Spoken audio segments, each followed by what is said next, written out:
All right.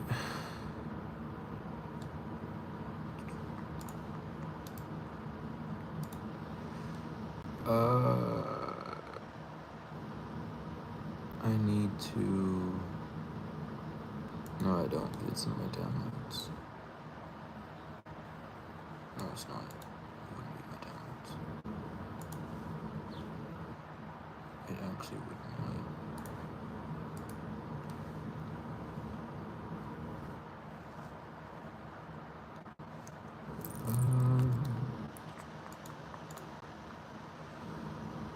Where was I at? What am I doing?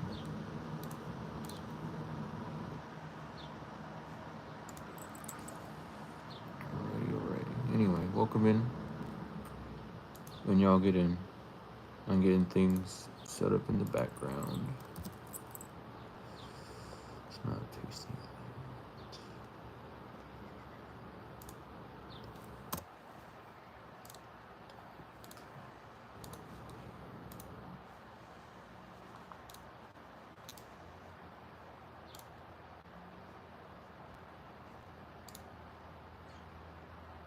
Oh, I only copied it. Cool, that's funny. I want to save the image though. What up, what up? How we doing? How we feeling? Save here.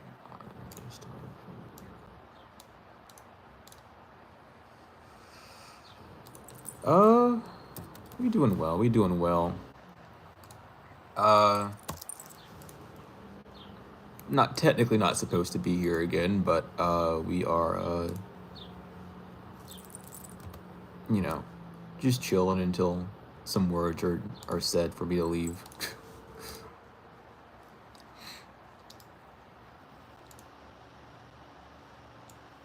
Did it not save?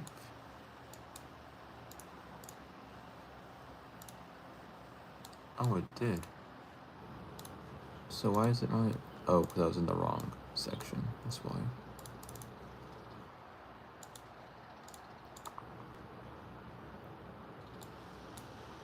But yeah, we just chilling.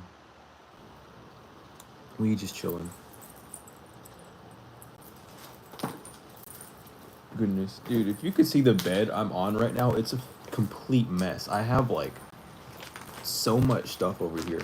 I went crazy into like getting stuff done. I gotta get all the decks in order now. Hold on. Goodness gracious. Well, we're doing well. We are doing well.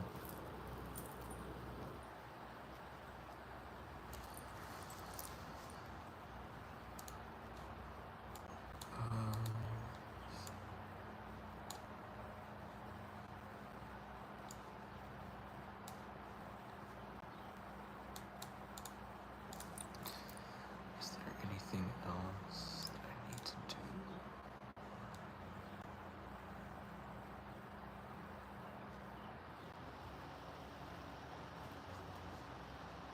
But yeah, welcome in everyone.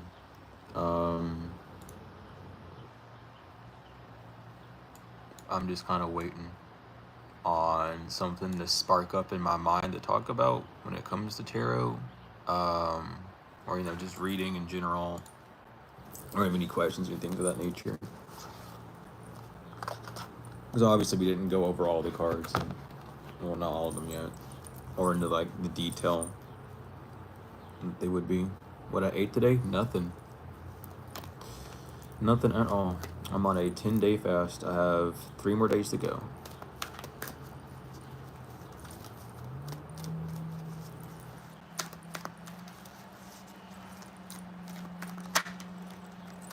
We be fasting.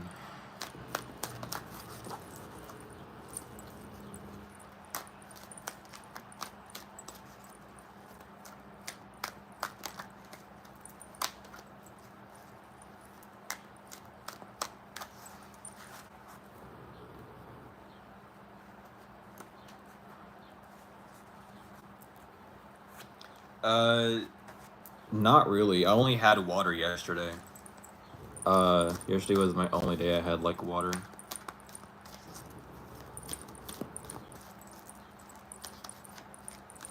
I've had like like dandelion tea, just to help with the detox factor of it, but it's really bitter and it didn't really hydrate at all. So even though it's technically water, I wouldn't count it. It did not hydrate. It made things a little bit worse.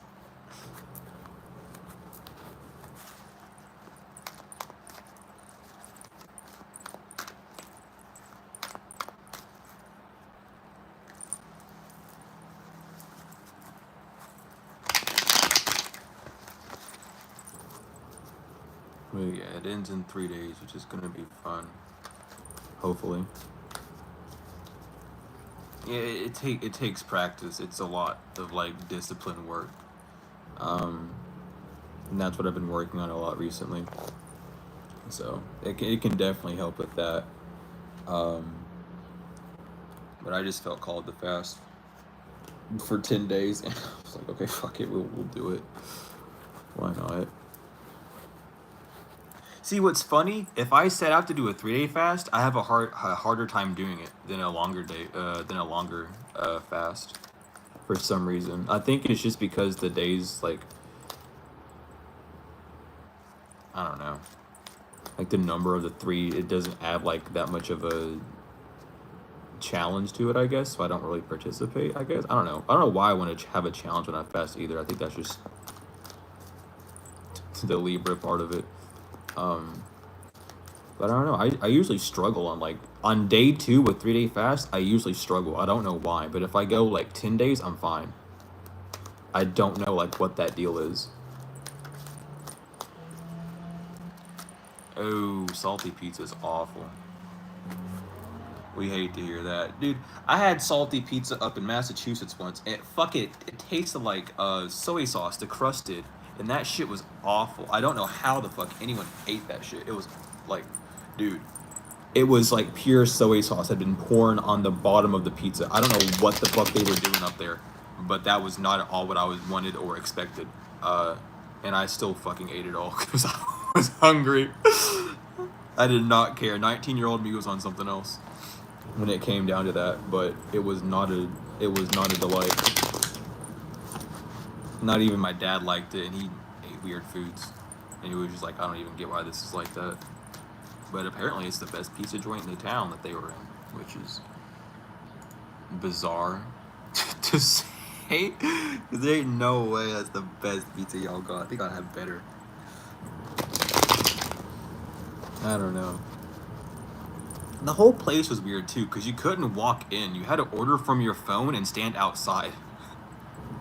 Like, you weren't allowed to walk in. It was a really weird place. I don't know, like, what they were doing, but it was not okay with their pizza. I just remember that.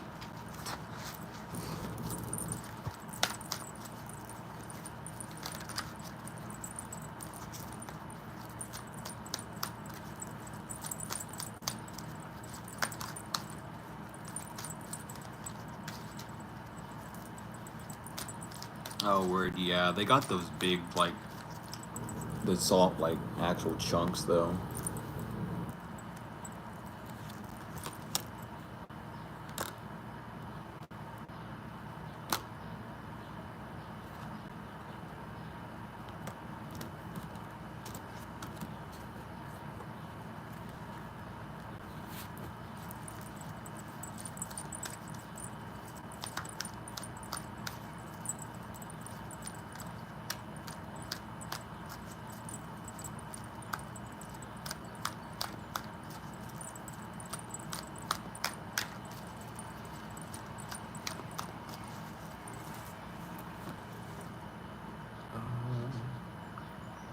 Where did it go?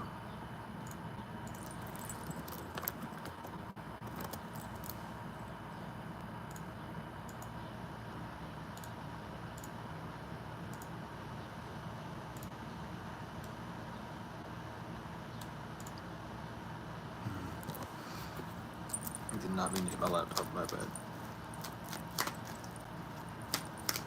But yeah, if anyone wants 2 card readings or has any questions about what tarot and or tarot cards are, be sure to ask them. and we can delve all the way into it if we need.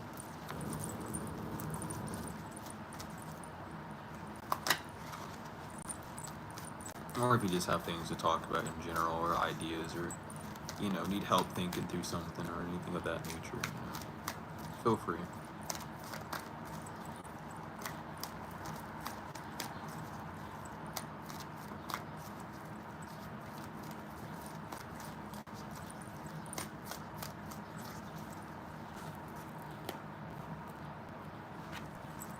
Welcome in, welcome in. We're doing well, we're doing really well. Word. Do you have anything in, you know, in specific that you're reading or reading on?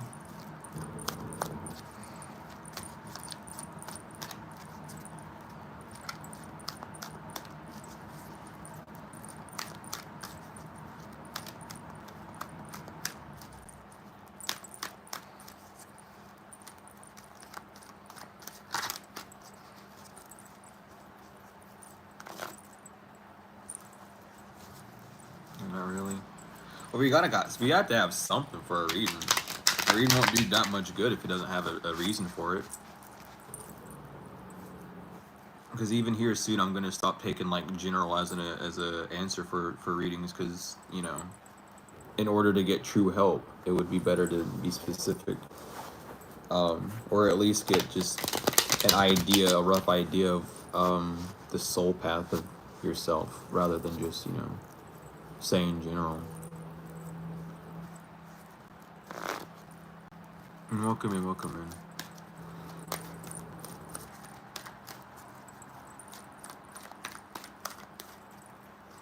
Because very, very, you know, over time, we're gonna, over here, we're shifting completely over to how tarot is read, doing like a whole, like, the whole, like, intro to a reading and everything of that nature. Can you get pulls on dreams? I can, but I don't need to. I know how to read dreams without pulling cards, so you don't really need the cards to do that. It's all symbology at the end of the day. So I can do a dream reading. I don't need the cards necessarily, though. I can just tell you what the symbology of it means in that sense. New beginnings, doing art. Well, that doesn't tell me much anything either. Like, what are you worrying about? Like, what are you wondering about new beginnings in art in that sense? You know what I mean? Like, that, just saying new beginnings in art doesn't say much. Like, I could pull cards. It just wouldn't make sense to me to, you know, read that back to you. I wouldn't know what I would be saying, and it wouldn't be of any benefit, really. You know, the symbolism, I got you then. I got you, I got you.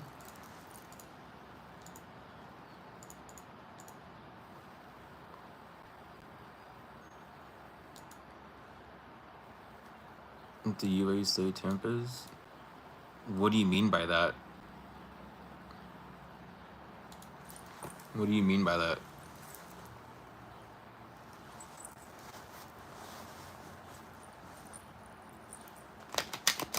As if we're okay today. Are you okay today? That's not for any card to decide. That's for you to decide. Y'all need to stop worrying about the external when it comes down to readings. Worry about you and yourself when it comes down to readings. You're filling your mind full of a bunch of gunk that's doing nothing but holding you back and keeping you trapped in, like, your own mind by worrying about all the external things happening. Where are you going to be at when the external comes to you? You won't even know because you're so focused on it that you won't see it when it's in your face. We gotta worry about you. Don't ask tarot readers to talk about external things. They're lying to you. They're going to do nothing but stall you up and make things worse in your life. They ain't going to help you. They don't know how to help you. They don't know how to help themselves. They don't know what they're reading. They don't know what they're holding. They can't help you. They can only help you as much as they've done the work for themselves, and they haven't done much. Because how can you be a reader if you don't know what you're reading? What book are you reading? They don't even know. Because they're not using the original book, or the closest thing to the original book, that is.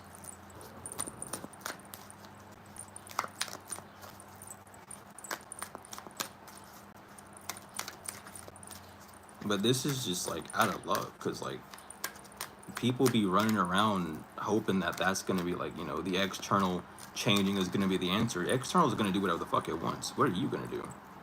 Father doesn't care. Father is doing shit that he has to do within time and matter. Father does not have time to watch over you or to nurture you or to take care of you or to save you. You talk to mother.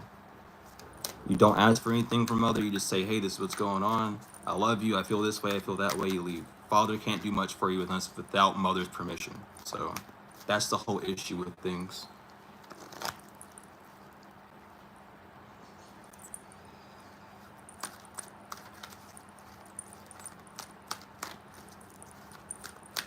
Oh, I wasn't asking that in the sense of what book are you reading. I'm talking about with tarot. Tarot itself, the tarot cards is a 78 bindless book. 78-page bindless book is what we're dealing with, is what I meant. That's why people don't know what they're reading. They don't understand this is a book. They just think it's cards. They just think they can make whatever the fuck they want up on the run and think that their ego is leading them down the right path, and it's just not.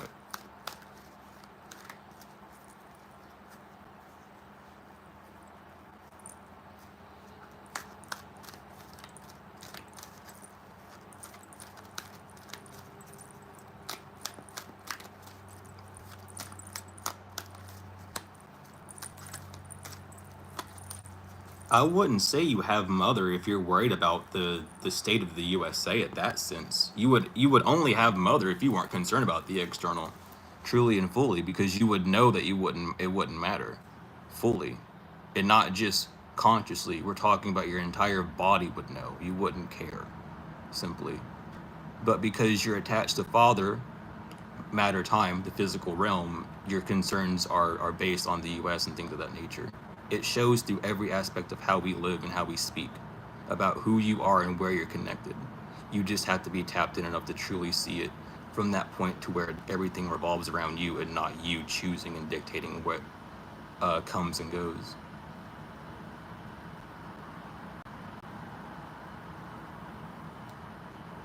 There's no tension. The only tension that's happening is between you and yourself, dude. You're just having a hard time accepting truth. There's no tension. I'm just telling you straight up the fact. That's just the power of truth. It makes you feel uneasy when you're not ready for it, or when you haven't truly delved that deep enough to truly experience it. That's the only thing. The ego doesn't want you to experience it, but the soul does. Soul won't force you to, because it knows you'll bump into people who will tell you, but your rational mind will make you blind to it and deaf to it.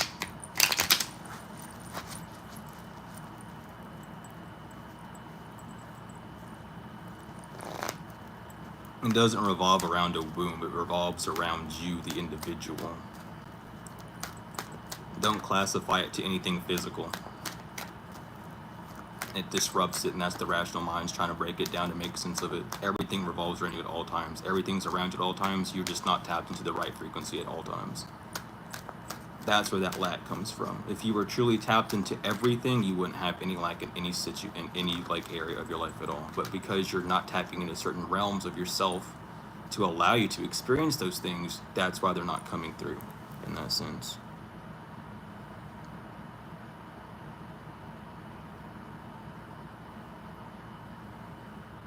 I know all about Gebo. You're talking to someone that's done these studies.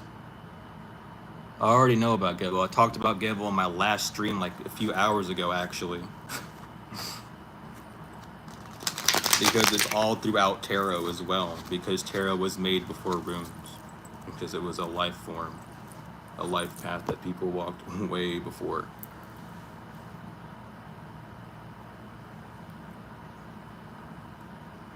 I'm gonna just say it right now. You're not Odin.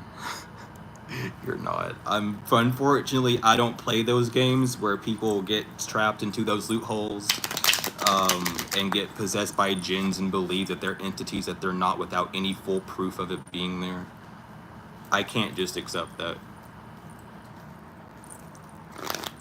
Like, if you were truly Odin, then explain things that only Odin would know, in that sense. You know what I mean? Like, if you're really Odin, then you should be able to fill in the blanks with the Greek, from the translation to the Egyptian to Greek from Odin. and then be able to tell us who Odin is in the Bible in that sense, and then in all the other religious books,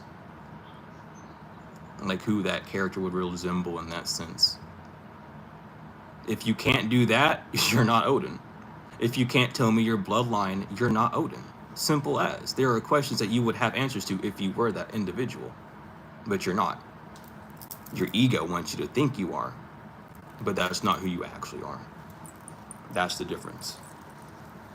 And that comes from everyone's tarot reader. Oh, you're this powerful god. Oh, you're this earth angel. No, the fuck you're not. You're everything and nothing. Deal with it and move on. Stop trying to label yourself to live up to something that you're not, so that when you end up not living to it, your ego doesn't beat you up for it. Just accept for who you are. You can be whatever you want, but don't label yourself as it. If you can't live up to that true stature, remove that label, because it's going to be a hindrance to you for the rest of your life.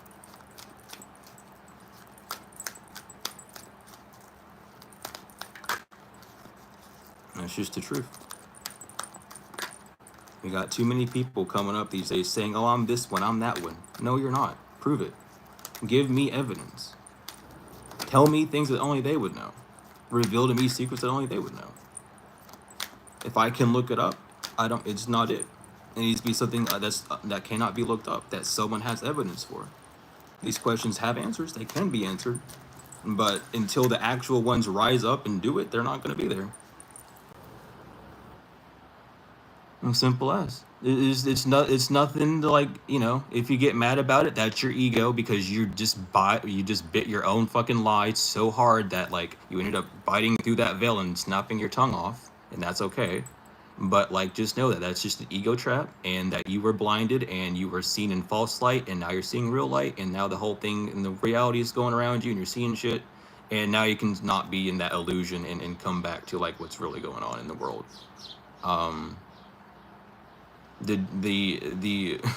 The amount of ego boosting that the tarot readers in today's time do is just awful. Like, they got y'all feeling like y'all are, like, you know what I mean, like, we're gods and goddesses because we are born from God. Like, we are God's children. We are made of God in that sense. But these people got y'all thinking some other shit. Like, we are not that advanced. If you were a god, you would not be here in flesh at all. Not talking about astral travel, you wouldn't be here in flesh at all. You could just zip out your flesh and pop into a new vessel if you wanted to. If you truly were God, you would be able to create that sense. You can't. Prove it to me if you can. If you were a god, you'd be able to do anything. You'd be able to create and destroy with ease. But the fact that you can't get over these simple boundaries means you're not the god that you think you are. It's an ego trip. You need to snap out of it, is what I'm saying.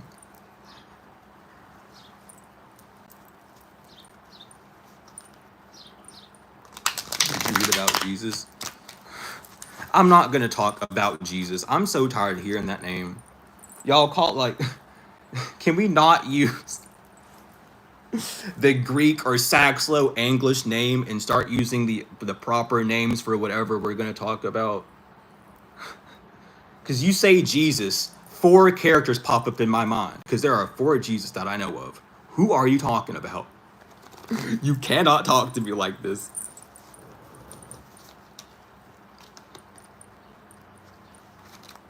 Nah, not yet.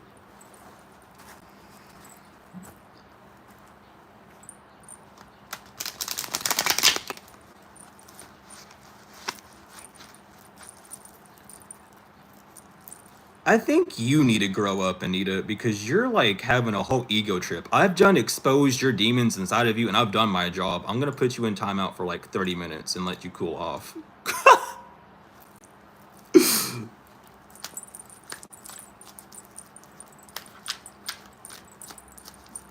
Does it matter? Yeah, it matters. Why was Jesus born from Mother Mary? Which Jesus? Are you talking about Yahweh, the storm god? Because that's not Jesus.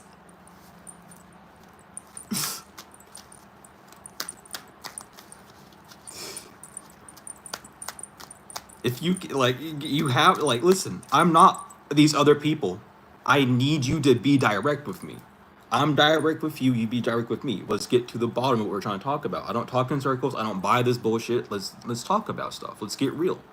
I don't got time for this fairy tale bullshit no more. I'm gonna get to the truth of it. At the end of the day, there's so many illusions and shit going on in this realm that at the end of the day, we don't know the shit. We have to go figure it out ourselves. So I'm not gonna just listen to someone else say I'm this. I'm gonna go out and explore, go see. I go find out who is who and what is what. You gotta remember, people are on crack every day. Like medicine, like over-the-counter medicine and like medicine from like doctors and shit are just made out of the same drugs that people take, and you see them tripping out and tweaking on the streets and shit. It's the same thing. It comes from plants.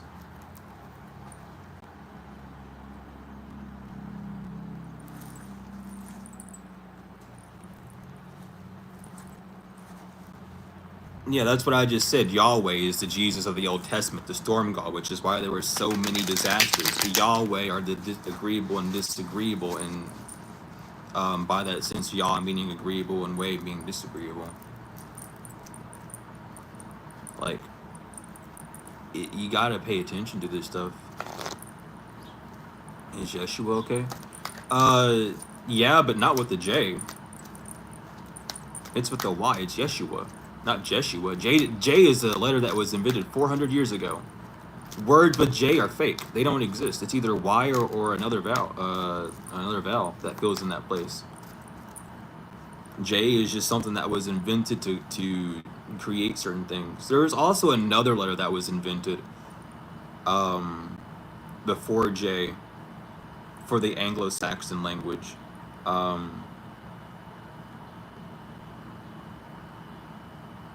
Was it F? I can't remember off the top of my head.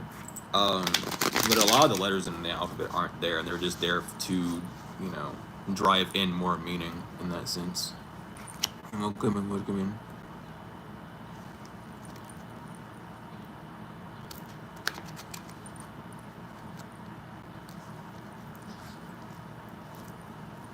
Paul, it's the same thing. These are all names for this entity that people know as Jesus that no one has actually classified as what. People want to go see. I've seen people say Jesus is a mushroom, and that makes me want to like jump off a bridge, dude. Because it's like, what are you talking about? Where do you get that like mindset from? How do you go down those rabbit holes and get that? Like, it's all within the book. It tells you everything. It's in the sky. It's the heavens. It's the Orions. Read the Book of the Dead. It's all in there originally. Go read the Black Madonna. Read anything. Go read the Quran before you read the Bible, dude. The Quran's more accurate than the Bible. Because the Bible isn't there to be anything but just a bunch of gobbledygook that you have to like tear apart and put back together to get the real messages of. But Yahweh is a storm god from the Old Testament. That's why all that shit's happening. It's the storm god. And then the New Testament happens, and that's something completely different. You have the Anunnakis, part of the Jehovians, or the Yehovians, who began to create humans, and began to place seals on humans after a while during their evolution to prevent them from like moving forward on their journey. You know, some people have those seals, some people don't. It just depends on who you are and what you're doing. Your destiny number's 2. Interesting.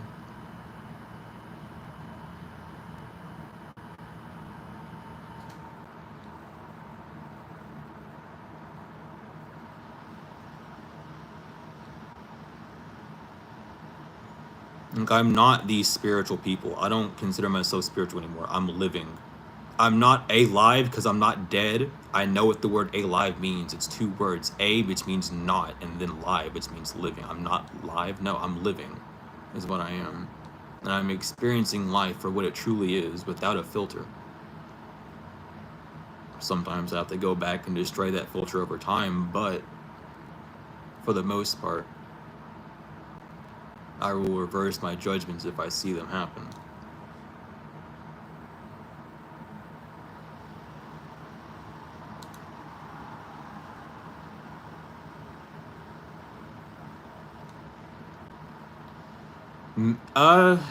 Made in God's image, not necessarily a template, but from who they seen of themselves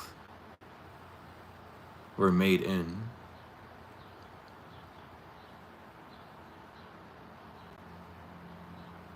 No, you're not a spiritual being. You're being spiritual. You're trying to be human. There's no need to be a spiritual being. You're just either spiritual or you're not. Either you have that spirit in you or you don't. Either you were born from the heavens or you were born in a lab, which means you don't have that spirit. There's no such thing as a spiritual being. You're just being spiritual. It's put backwards. You're being human. You're being human trying to fit in. You are a spiritual. Period. You are a spirit. For God breathed the spirit of life in the man, and he became a living soul. That makes you spiritual. There's no need to be a spiritual being. You're already being it.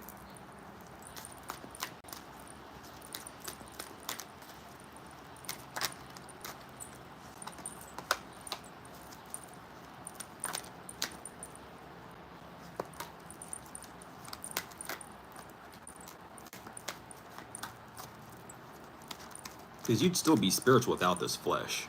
You know what I mean? The flesh doesn't define anything.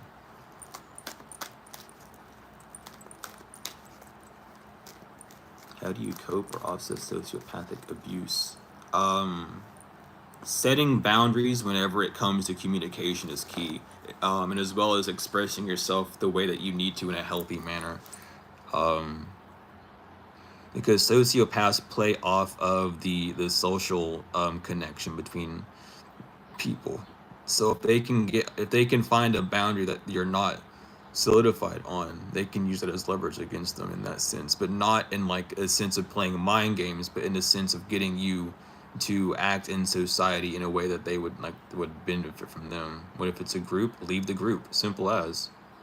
If you are being psychologically abused or sociopathically abused by them, just leave. They need you to be in there to keep that up. You leave, it's whatever. They can't do anything to drag you back.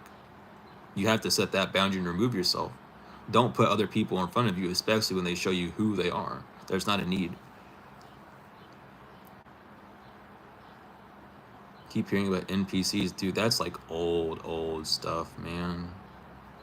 NPCs, you can just claim those people. NPCs, you say this. They're people who believe that they're awake, but they're in cryostasis. They're people who walk their life day to day. They have no awareness. They don't care about paying attention to things.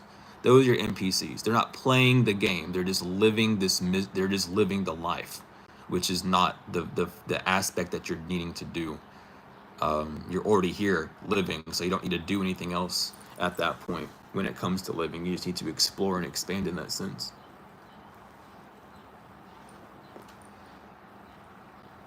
To the language we use? Yeah, but which language do you use? Do you want to use the language of the oppressors and allowing their definitions of words to keep you within spells, because that's what it is? Or would you rather know the spell and attempt and break it for yourself, attempting to break it for others in that sense?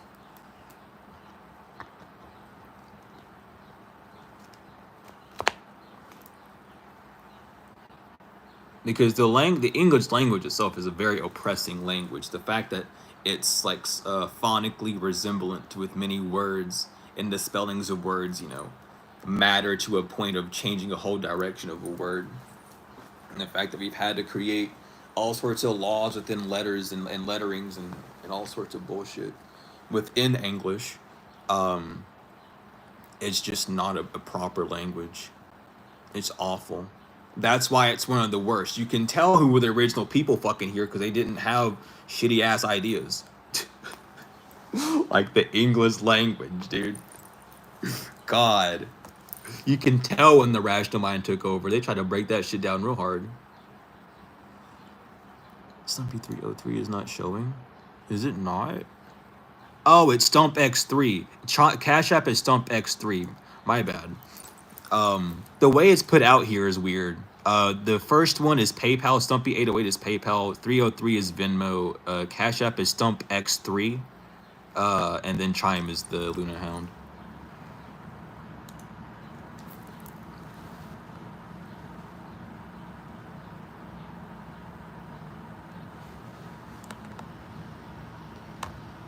But that's what's going on with like the whole realm. Cause like I don't know, we can jump into it really deep, like simply as well, like with red and red, and then read. Whenever read is red, but red is a color, right?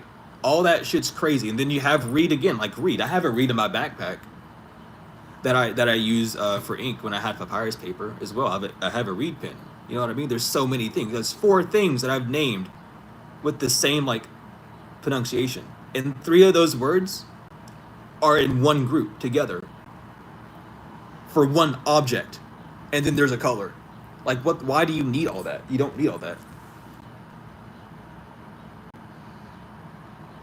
But that's what happens when the rational mind takes over. That's the point. We had to break it down. Oh well, what does it mean if you're reading and it's in the future? I mean in the past. Excuse me. Well, that means you read it. Well, then red's a color. Well, you just add ea in it. Well, read and red are the same thing. Well, you just say one differently. The fuck does that mean? It's the same word. What do you mean say it differently? There is no difference in how it's spelled. I don't gotta say it differently just because you say so. The fuck? That's what they're doing with the language. Oh, this is our rule, so you have to follow it. And if you don't, it's bad. Which is why people say negative and positive, but yet they think they're talking about energy. They're not, because negative energy is needed. Positive energy is needed. Look at a battery, dude. It got positive and negative. You take away the negative, that shit ain't gonna work. You take away the positive, that shit ain't gonna work. It ain't got nothing to do with good and bad. But English. And then as well, we live in a world dictated by, by war, by all these things. So then you have people using negative as like a negatory in that sense, a no or whatever in that sense, right? All these things. But if we're going to get down to the deep roots of it and not look at the 3D aspect of it, it's all energy. That's all it is. Positive and negative. Masculine and feminine. The giver and the receiver. Negative energy gives, it is the feminine. Positive energy receives, it is the masculine. That is why feminine is this way and masculine is this. They are conjoined together.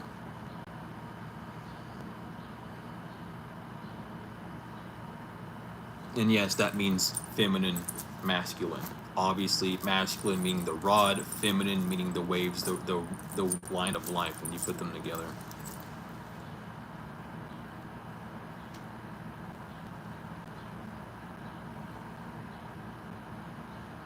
Are you positive they're using agency behind scenes, or was this just someone doing a reading for you, telling you this, and then you just bought it? I have to clarify.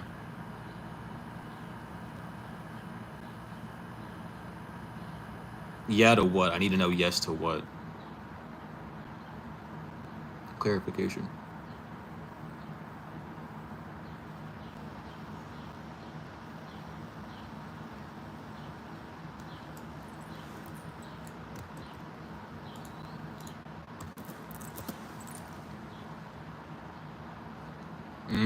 Word. Okay. That's a bit different then. At least you have proof for it. Well, how do you... Well, I need to add... Well, hold on. Did you... I'm going to ask this because I really had to make sure. Did you... were you aware of this? Like, did you ever get a reading from anyone at all that, like, was not authentic? I need to, like, verify this. Because there is a huge difference in the whole, like, gang stalking thing. Okay, good. I'm just making sure. I'm not saying that I don't believe you. I just need to make sure for my sake. Because, like, I know some people who just take that up and buy it, and we're here to save a few people out of that. Off guards with that lighthouse, I'm not too sure. I'm not into like the whole security side of things when it comes down to that. But is it the group just like following, or is it just like harassment? How is this group doing this exactly? We can get down to the bottom of it for sure if you're wanting to. We can try and talk about it and toss some ideas back and forth and see what we can get. Welcome in. Whistleblower, that's what's up. I get that. That's what's up. Welcome to the club. Yeah. Personally, I have no expertise in like the whole like whistleblower like keeping yourself like safe in that sort of sense. Definitely, I would do research though, on like whistleblowers, like previous whistleblowers in the past and stuff throughout history, and how they've ended up protecting themselves in that sense.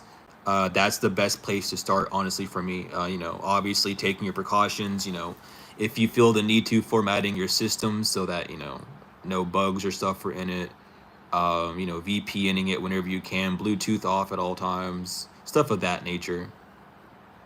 Um, most whistleblowers are still alive.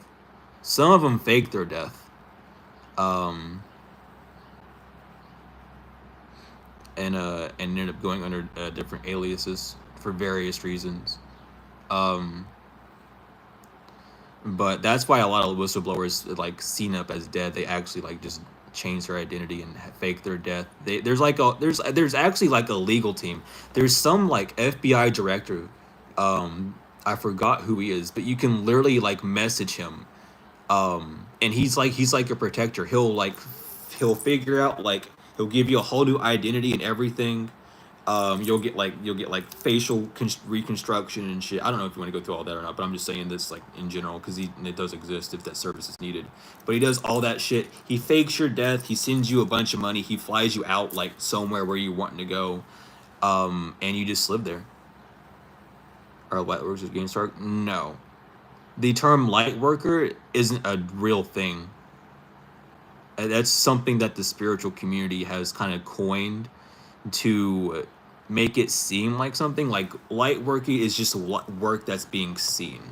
Light just means something is being able to be visible, or it's has less weight, less density in that sense. So it's not light workers. um well, even then, like healers, at the end of the day, everyone's a healer. We heal ourselves organically, and even all through every day. So these labels that people attach to things is the issue. It's not that you're destined to be a healer. It's that you're learning to heal yourself. It's not that you're learning to be a light worker. It's learning how to work with how you shine out in reality. It's not about removing your shadow. It's about working with the inner depths of your true desires and allowing them to come to the forefront without having any guilt or remorse behind it, in that sense. um but it's not necessarily, if we're going to talk about it, it's those that know a form of truth. It's those that actually want to expose the truth and don't want to lie or keep cycles going, in that sense. And karma is just cause and effect. Karma does not mean what you think it means. It's just cause and effect. That's always evident. Every action has a reaction. That's just a law of energy.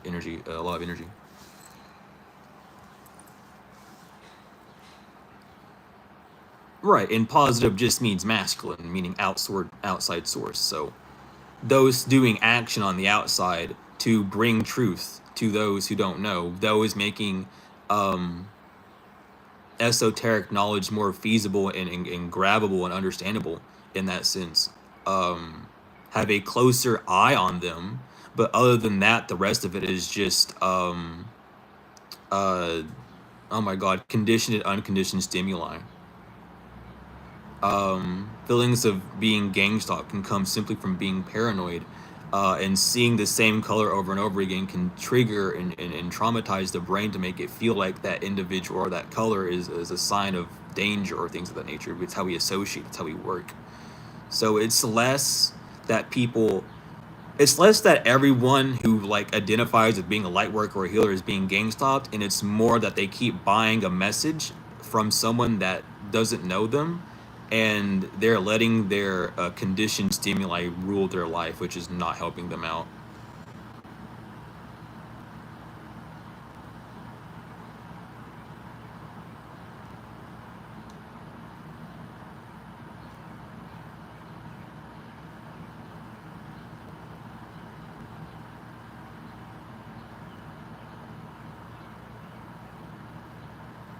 Right, exactly, Paula. That's the thing. That's the one thing that you should. I mean, since you mentioned that, I'm glad you did. That's the one thing for sure that you need to do as a whistleblower is always state, "I'm not suicidal." Like really, really, really make like check keep that on check. Um, and definitely if you have like medical like history or however, keeping that in check too. Um,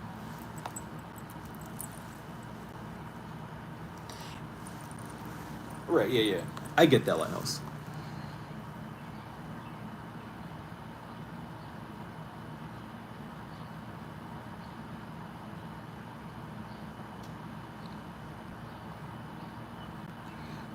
Well, you're not going to be able to untangle that story through tarot, Ellie. It's not going to tell you a damn thing about that.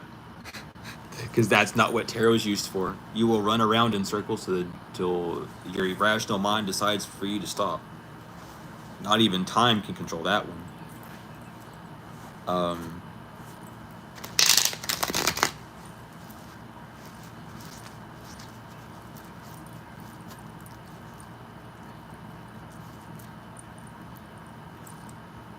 the world is magical. The fact that we exist is magic. The fact that I can draw this card and it shows a 7 of Cups and I do that and it's no longer there is magic in that sense.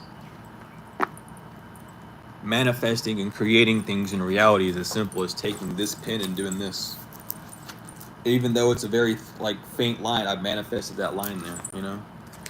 A few weeks, if like a month ago, I manifested all that on the paper. Spiritual people just overcomplicate it. They make it seem like no one else can do it but them. No, it's an everyday thing.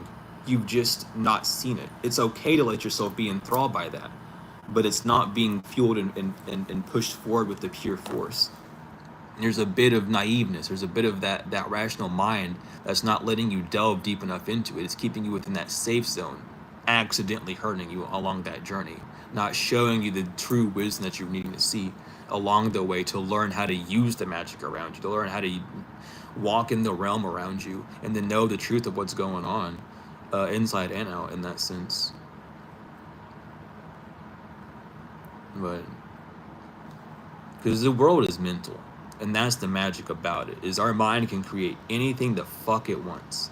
The only issue is that it has to align with our soul purpose and not be of anything of detriment to our soul, which is why we can't just create things willy-nilly, because we're not truly connected with our heart, with our soul. We're not really connected with the divine fully. We can't generate what we desire because we still have desires that are not of benefit to us, or not going to help us, and we go through these cycles constantly and see it, and that's what addiction is in that sense.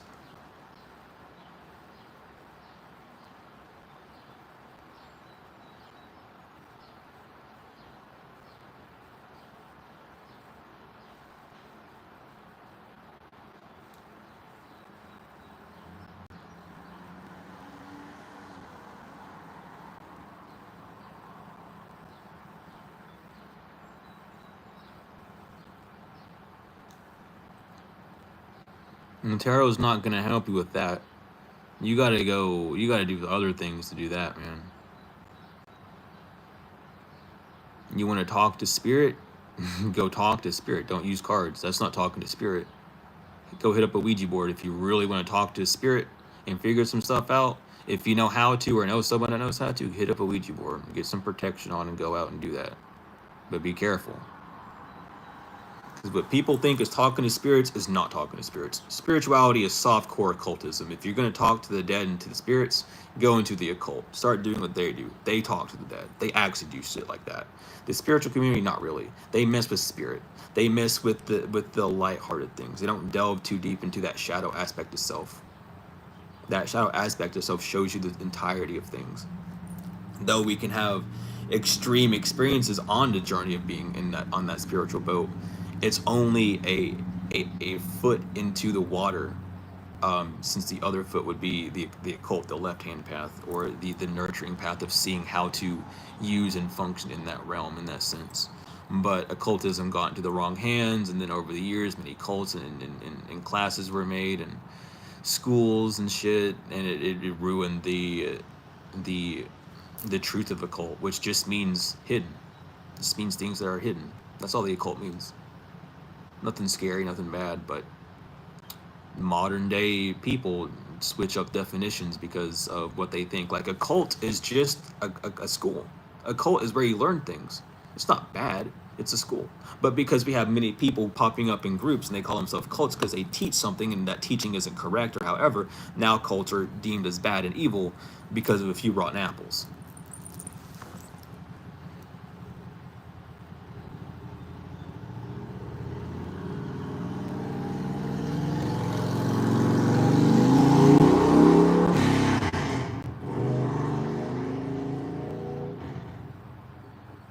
Yeah. Because the magician is just you.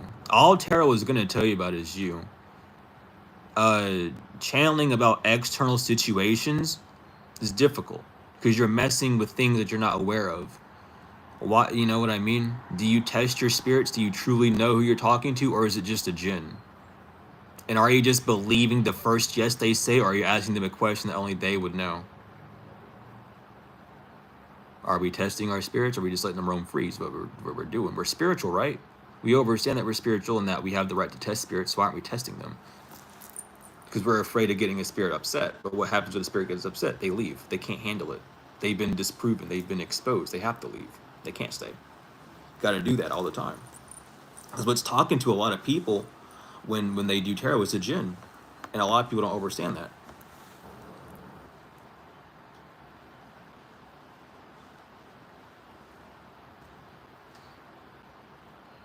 All answers come from within, not without, truly and wholly.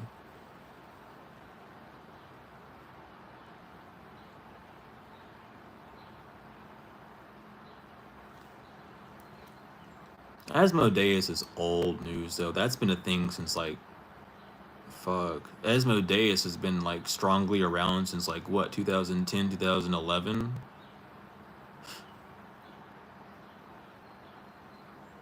That was, like, the whole 2012 scare. The world was gonna end, and it was the world as we knew it was gonna end. Which is why the pressure of making people more stressed and keeping things more active, making people enter a more masculine mindset and energy happened, just to keep people away from that. And instead of it being used for the love of force, you use the force of lust, which is Asmodeus, and you just run down that.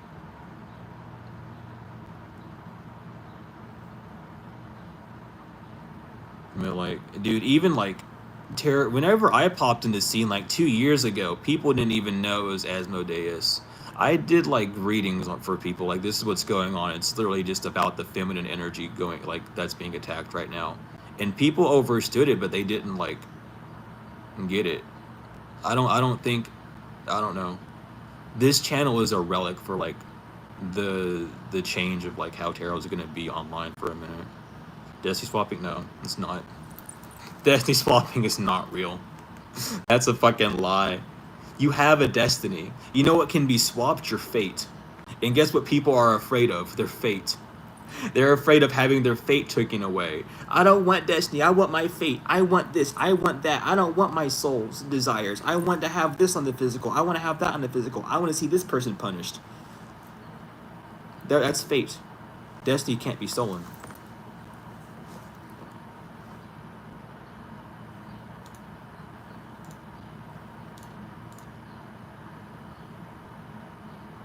Destiny cannot be stolen. It is given to you. It is from the heart. It is a path only you can walk. It's made only for you. If anyone else tries to walk that path, it's not going to work.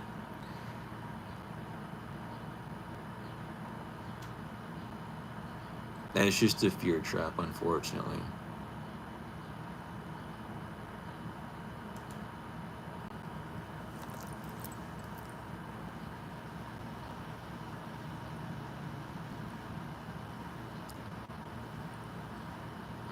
Yeah, because they want you to keep staying in that cycle. They don't want you to grow. These tarot readers don't know shit. If they knew what a destiny was, they wouldn't be saying it. Why do you notice how many readers you see with the name Fate in their name? None of them say Destiny. Their name, actual like government name, might be Destiny. Not many readers have the word Destiny in their actual name because they don't know what it means. They have the word Fate for a reason, because they're dragging you towards fate. They're exposing you who they are, which is the devil. They're working for Iblis. They're working for Baphomet. They're working for the demons. They're not working for who you claim to be, the God, you know, that you're going to get saved by. They're dragging you to what's known as in the Christian world and all of everywhere else is hell, right? That's what they're doing. They're keeping you stuck in that cycle. They're lying to everyone tenfold. Like, it's not a joke. I don't care how innocent they might seem or how loving their character might be. Even a demon can have charisma. They don't know what they're talking about. They haven't done the deep studies. They might know a bit, but they haven't done the true study of what tarot is. They know the cards, but not the art. And that's the difference. If they understood the art, they wouldn't be saying half the things they would be saying. Shit, they wouldn't even be saying the word black magic if they actually knew what they were saying. Black means dead. Dead magic? No magic? Magic is dead? It's not working? It's just gone? It just died? Lost charge? It didn't make it? Black absence? It's not there. Black magic is fate. It's when you don't get what you receive. White magic is what you see in reality. It's not even called white magic for that sense, or light. It's just magic in that sense. And you either do it correctly or you don't. You receive the desired goal or you don't. The whole white and black magic comes from an ego point of view where you make it personal, where you can't see the warnings that the divine gave you and then blame another person for their actions instead of moving forward. The battle with the devil is real. It's just the battle of your rational mind in the external world. That's really the devil, is just the opinions of others. The devil is anything that brings in fear and anything that isn't of love, if you want to talk about it.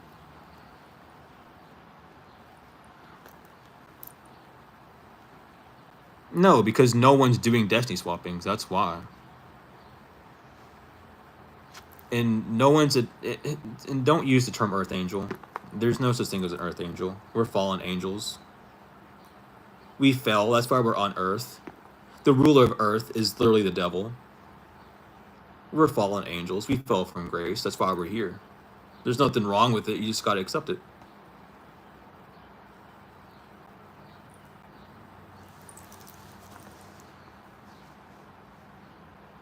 Depends on what God you're talking about as well.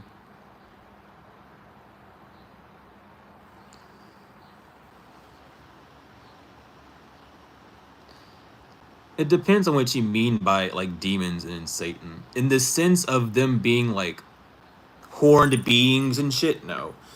In the sense of them being actual people represented in flesh by their actions and descriptive like manners, yeah, for sure.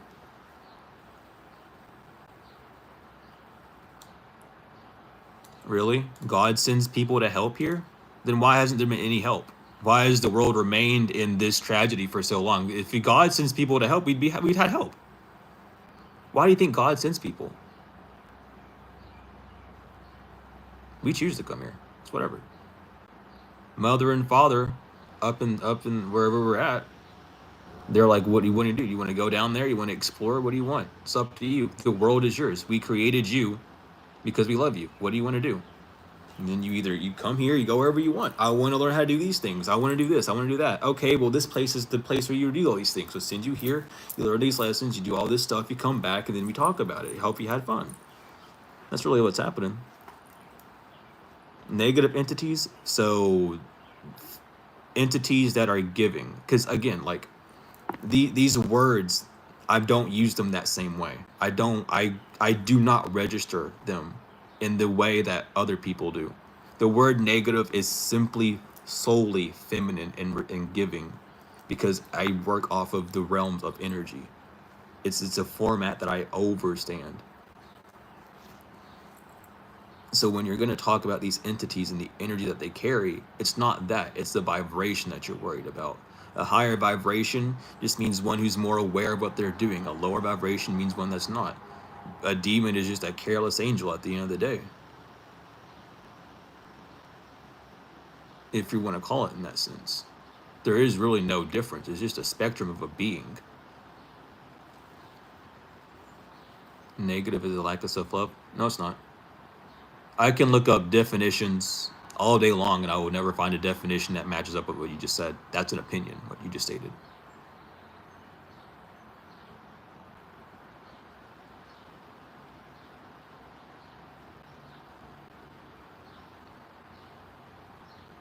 Because again, like in this journey of truly going to fix this world type shit, and really helping the evolution of mankind, you can't be around that type of judgment of using words to diminish or to label things as good or bad in that sense, or to like persuade a feeling on others. That's misusing that power of the tongue.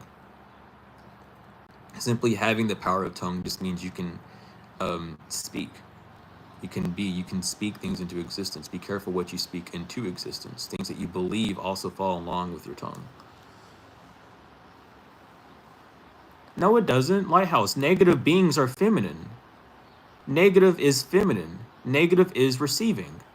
Look up what a battery is, man. These entities you're talking about is just energy. Everything is energy. Everything is constantly moving. That's where we're in. There's no such thing as a negative entity unless you're talking about a fucking woman, dude. Like dead ass. Look at a battery. Look at the symbolism for what feminine is. Look at everything around us. Why does the negative side of a battery have this? It's a symbolism for receiving. This is a symbol, for giving. This is a symbol for receiving.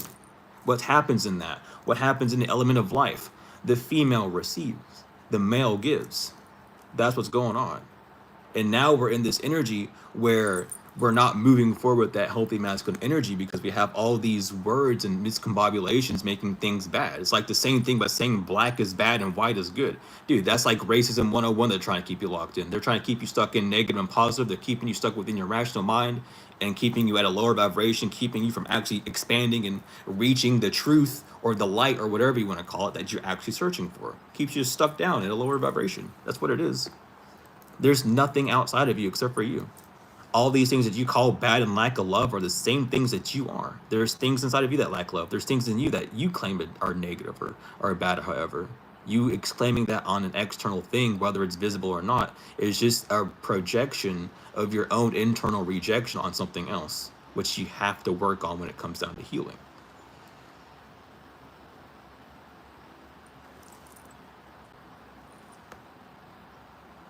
Man does not take with war. What are you talking about? And again, I see where you're at. You're not getting it though. And the feminine symbol is not a positive sign either. It is not the cross. It is not that. Trust me. The first thing that you should know on this fucking earth when it comes to how people teach you in the education systems, they don't know shit. They teach you backwards. That circle is just surrounding it. There's a circle around the feminine one too. There's a circle around the negative one too. They're enclosed in it. It's just showing you that. I've done the research. I've done the looking in it. I don't have to truly convince anyone of anything. The left side is feminine, the right side is masculine. That's how this world works. You move things with the left, and you pay bills with your fucking right hand. You give with your right, and you spark your lighter with your left, because you give things life with your left, and you give things away with your right. That's what's going on. It has nothing about being aggressive by saying war in that sense. That again is your rational mind trying to close you in on a lesser conscious plane so you don't actually see a truth. That's the struggle that's going on with that. That's truly what's happening.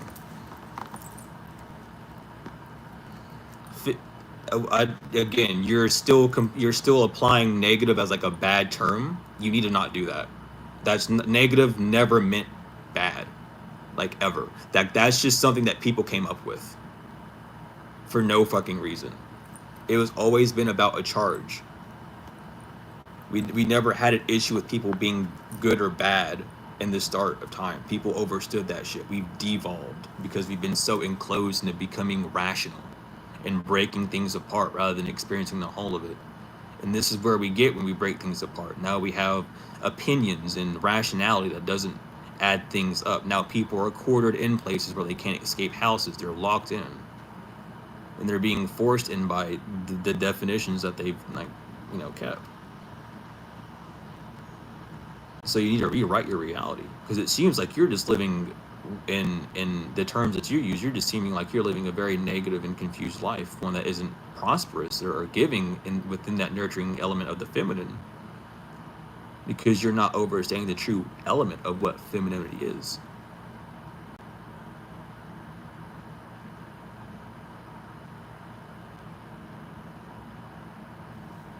A female receives, a male gives. The male is the addition. The womb is the soul. It's the zero, the ovary.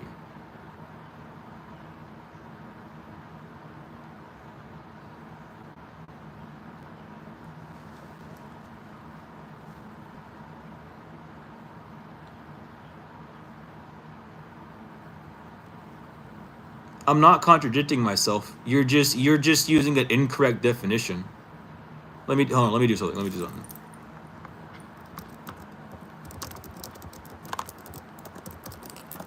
Let me do something for you. It's gonna blow your mind.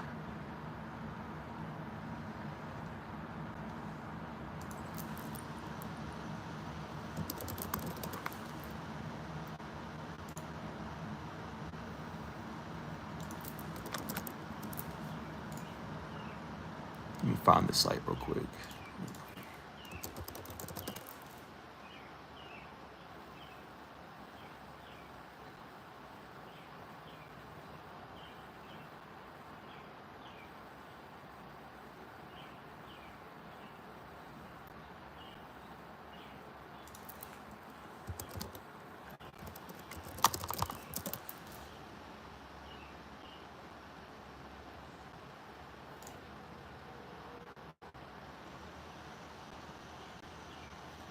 Damn.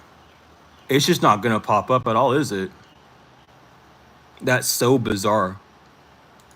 But I mean, even here, I would just show you this. When you look up negative energy, that's what pops up. I can show you too. I'll do one of these. Images speak 1,000 words. Even though there's all these other things, look what's happening. Look who's receiving. They're receiving something. That's what negative energy is showing you. There's something they're receiving. That's all it means. You've just rationalized the word negative into meaning something bad when it just talks about energy. That's how far behind the spiritual people are. They're not spiritual, they're blindfolded. They can't see.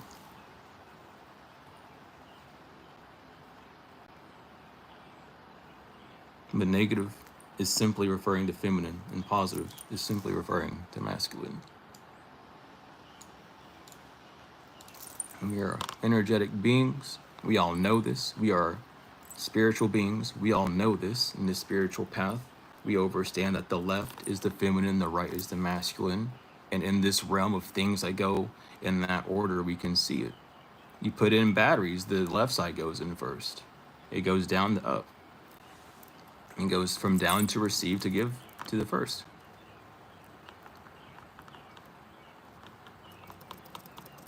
You got to research energy. You cannot be talking about energy if you don't know what it means. You can't be talking about the energies of feminine and masculine if you don't even know what the word energy means. What is energy? Have you been blindfolded away? Energy is not yin yang. Me turning on and off that light's energy. This camera being on is energy. Me moving is energy. The things around you are energy. The fact that you can see the screen in front of you is happening because there's energy. There's a force fueling it.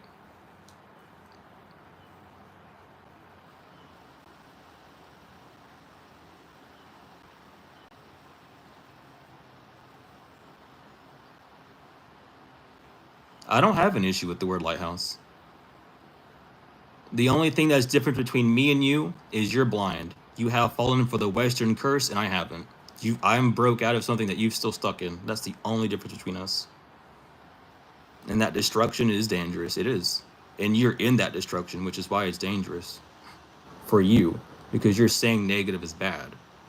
By the terms of how this world is now, if you wish to live in the world it is now, then you continue living along those ways and identifying with those beliefs and saying those definitions, because those definitions are going to continuously change over and over again. At the end of the day, it's talking about positive and it's talking about feminine and masculine. And anything that you deem as bad means that you are bad, because you wouldn't be able to see it that way or feel it that way because it comes from you. You don't know what I do either. I'm not assuming anything. I'm just telling you based off of how we're communicating, you don't know what I know. That's not an assumption. That's a fact. Because I'm looking at it right now.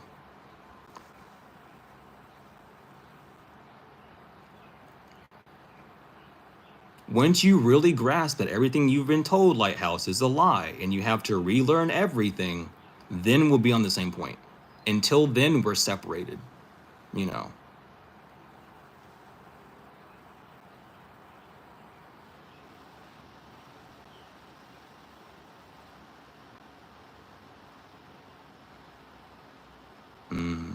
Unfortunate.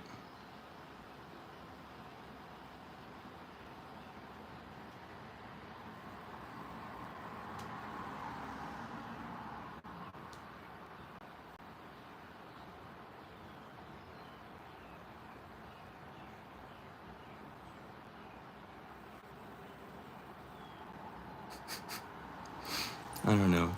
Lighthouse, I'm just gonna leave it like this because it's unfortunate that you know, have to say that I'm not developed. Unfortunately, like that. You don't know who I am. What are you talking about?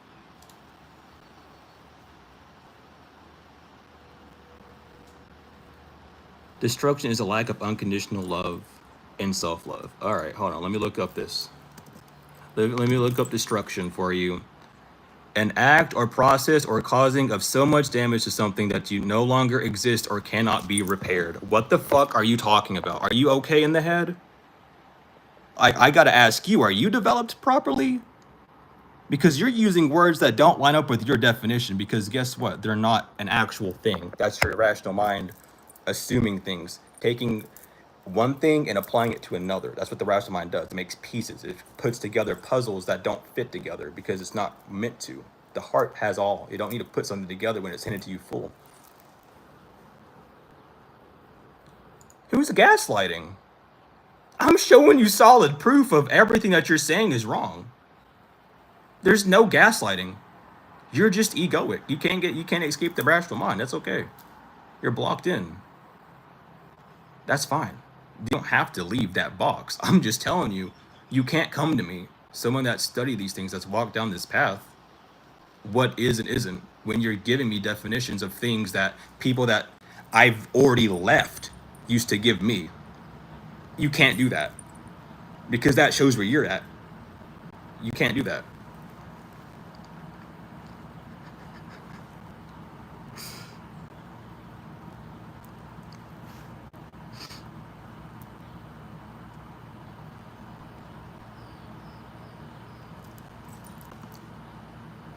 A lot of the stuff that was made up is just to keep a lie running on.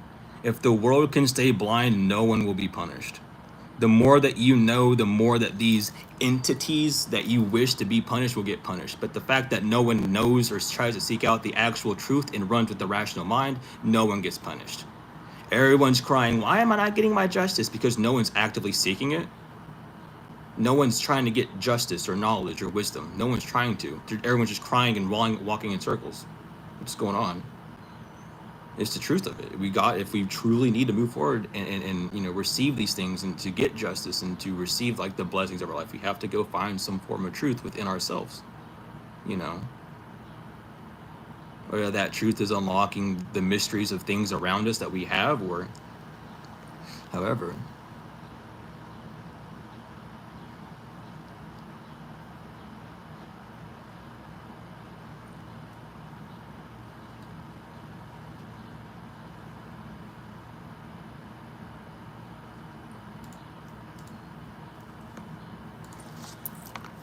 Let me see.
Hold on here. Let me. How do I? Here we go. I got this. I found it.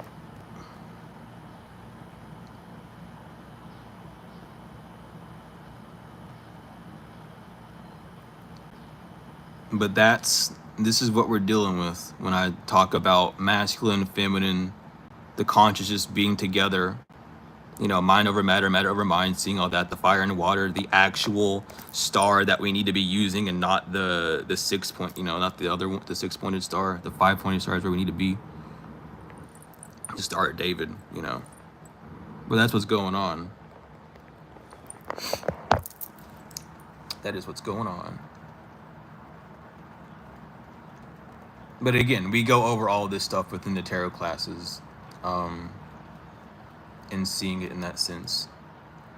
And there's a lot more of other stuff on here too, that goes into like other stuff of like numerology and stuff, and like shit, what is it, where is it at, like the reincarnation tablets, whatever the fuck they're called. They're in like the British Museum. What are they called?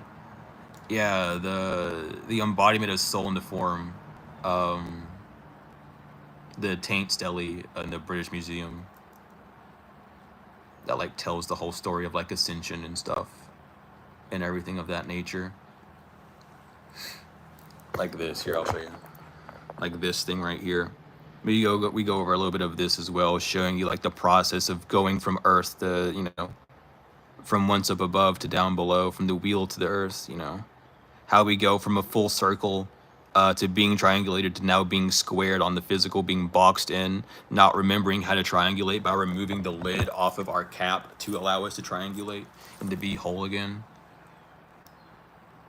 Because that's the issue. We're squared. We're boxed in. We become squared 90 degrees. That we don't need to do that. That's the whole thing with masonry. People are worried about masonry. That's the whole thing. It's 90 degrees. What's that law mean? What does the laws of a square mean? What does it mean to be boxed in? What does it mean to be a square? What does it mean to be 90 degrees? All these things, those masonry secrets isn't anything. Masonry is just building. Those building secrets, those secrets of building life, those tools that you have on your tool chest that you have. That's all it is. But people get so scared of words because, again, they've had an encounter with someone that was evil, or they deemed was evil, I should say, and that they've identified like, oh, they were this, so that means all of them have to be that way. Or they've just heard someone say, oh yeah, these people are bad people, and then they've just agreed and regurgitated it. No one's done actual research on stuff. Everyone just like, oh, you know the truth, let me go follow you. No, do research, please. If I don't show you something, please, I try my best to at all times, you know, because I want, like, I know I'm not trying to talk out of my ass, and I always want to give that sort of like refining, but it's just how it be.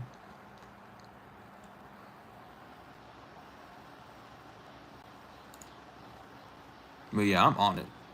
We ain't stopping. We moving forward.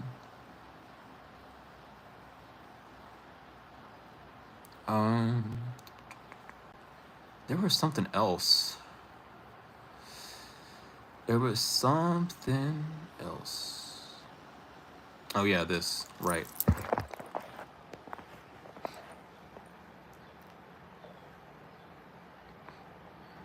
But this is you know how the brain is.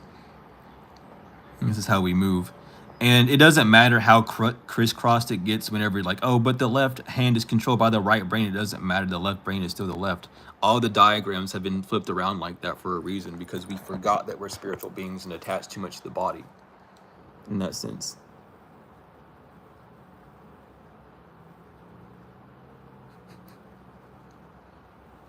Yeah, I do. I really want to go to like museums and stuff that has this information, because like I want to see these artifacts in real life, because they're keys. They're literally key points to like answers for stuff. And you know, even just going there, being in front of the energy of like these relics and things can give you answers that you're looking for. But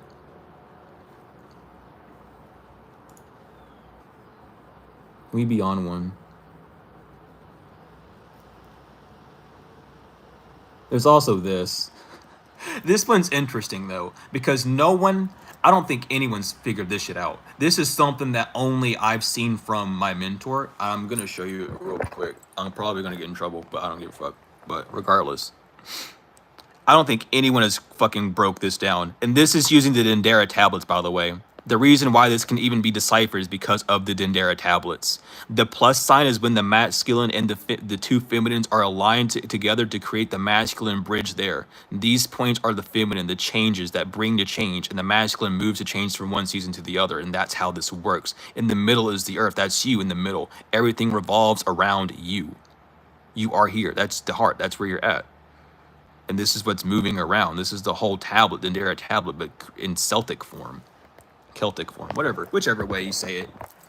It don't matter, to me at least. I mean, it does matter, obviously, but I got people who say it both ways.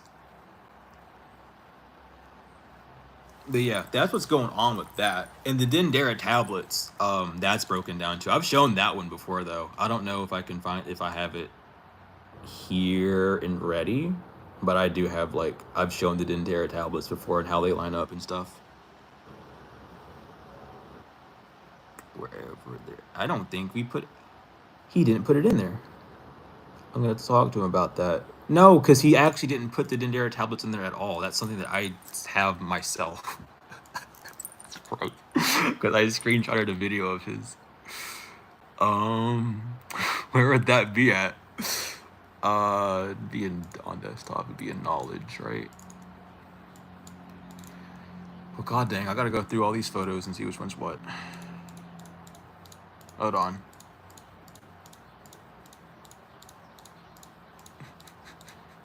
If I can't find it, I will just, okay, I'm just looking up the Dendera tablet. I'm pulling out the cards. And I'm pulling out the cards. I need all the king's horses and the king's men and the queen. We are not putting Humpty together right now, but I need them all.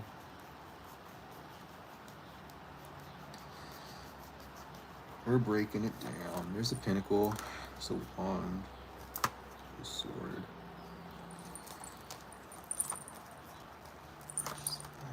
I don't really think I need the knights because it's really just like the king and then the page.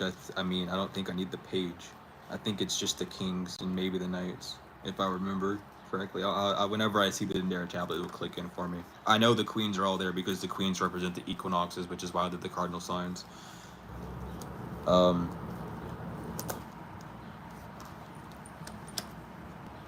yeah. Let me see here. 1, 2, 3. Oh, there you are. 4. All right.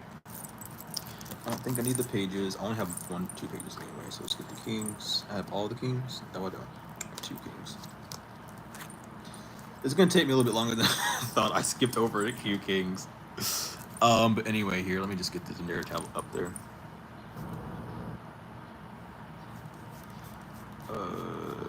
Let's see here.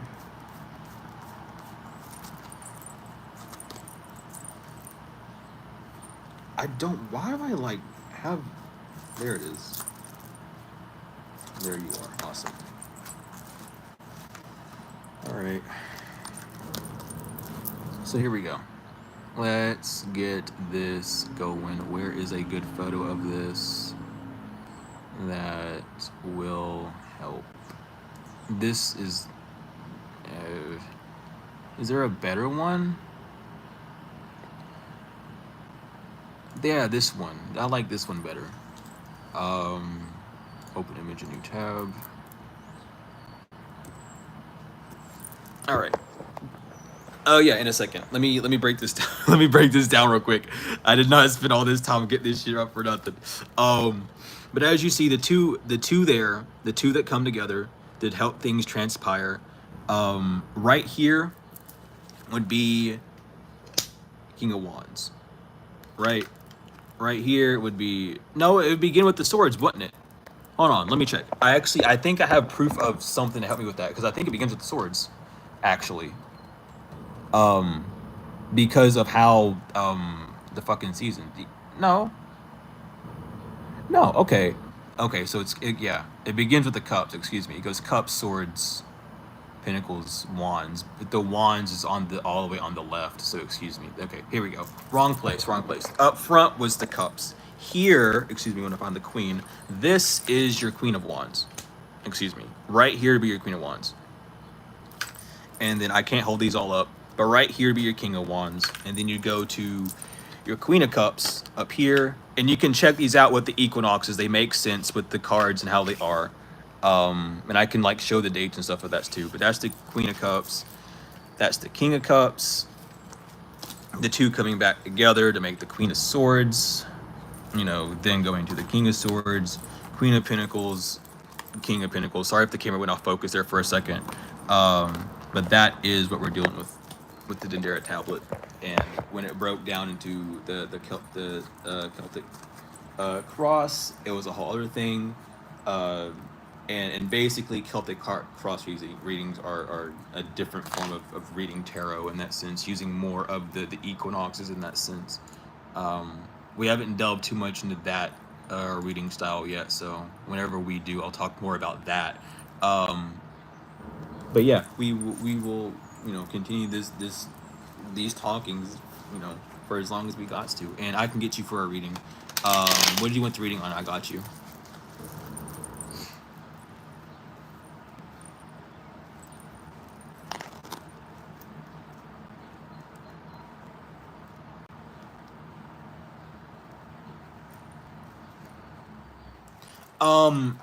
So yes, this is gonna be a promotion. I can't because I don't own this PDF. This PDF is not mine. This is my mentor's PDF, and you can get it from let me see. What is this shop even called? I just hop in Hobo, I'll find it, right? Find it. But yeah, here. I can link it for sure. But this is where you can get the chart. He has readings up there that you can get from him. He has all the charts and stuff. This is only the reading though, isn't it? Hold on. Yeah, this is only the reading aspect part of it. How do I get to the part that has like the other stuff? Hold on.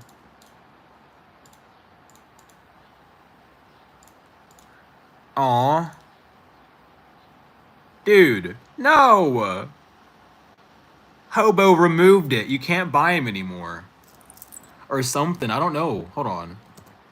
Because you used to be able to buy it. Let me... No, because that's literally it. Like, that's the whole thing. Hold on. Actual Zodiac Remastered. Here. No. Click on this one. Excuse me. My bad. I sent the wrong link is what I did. Did it not copy? No, I think it did. That's the right one, but it's a link to the right Zodiac chart that you can read, excuse me. And then you can like see some of the charts on there. You can kind of see where the Dendera tablet lines up here. This is where the Dendera tablet cycle comes from, and you can get this on his site. But then he has like all the photos. He has a book on the pineal gland, which I highly recommend you get and read. Before I even like got him as my mentor, I went and I bought his books and stuff and looked at his things and like researched, because I was like, okay, if this dude's talking this way so heavily about this stuff and so bluntly, he has to have some form of fact behind it. So I went back, I checked everything, I watched all his videos. He ended up deleting making a lot of them unlisted, and then like unlisting other ones because he does that back and forth. But yeah, he has all sorts of very, very needed information. And everything that he's taught me, I've gone off and done my own studies and gathered my own information. There's certain things that that he's talking about on his TikTok that I'm not talking about over here, obviously, because we're keeping it like at that distance. He's not breaking down the cards like I am on the physical, because he's doing it different. Well, on YouTube and shit, excuse me, because he's doing it differently for his classes. But it's all just like a way to get this information out, no matter how digestible it is or anything in that sense.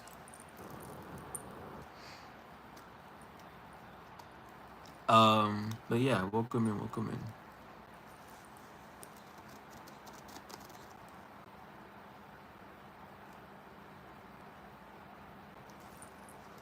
So that's why everything is saying said hi? Dude, I was so confused. Because everyone that comes in here types that, and I'm like, what is that?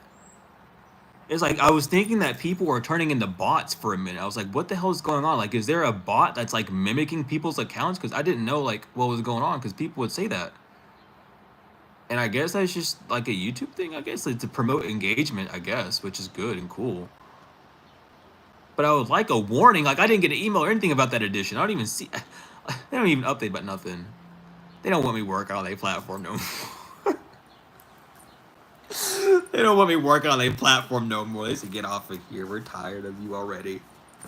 It's only been a year.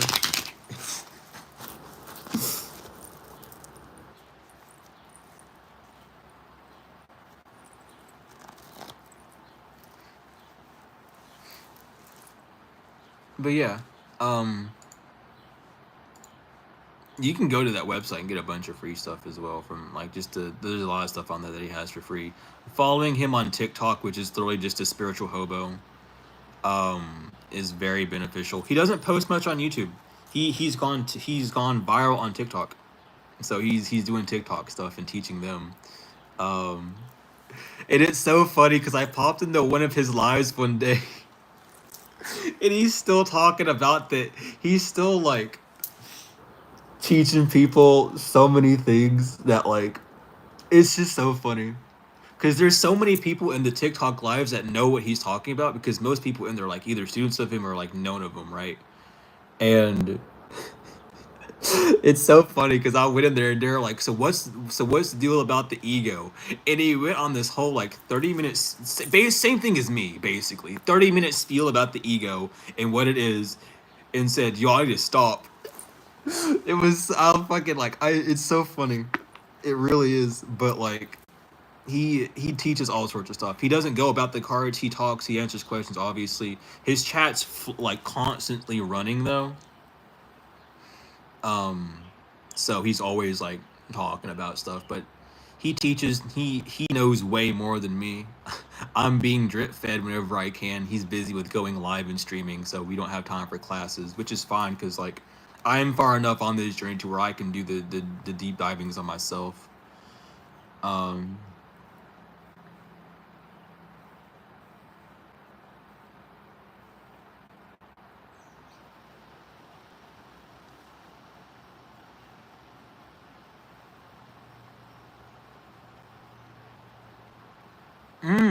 Newport, Kentucky? Damn, that's like what? An hour 30 for me?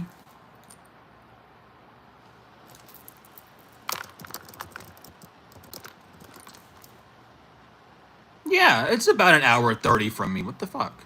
I was right. I've never been to Newport before. I just took a guess. It's that intuition, man. It's clicking.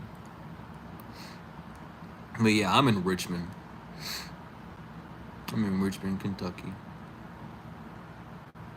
I was born in fucking Ohio.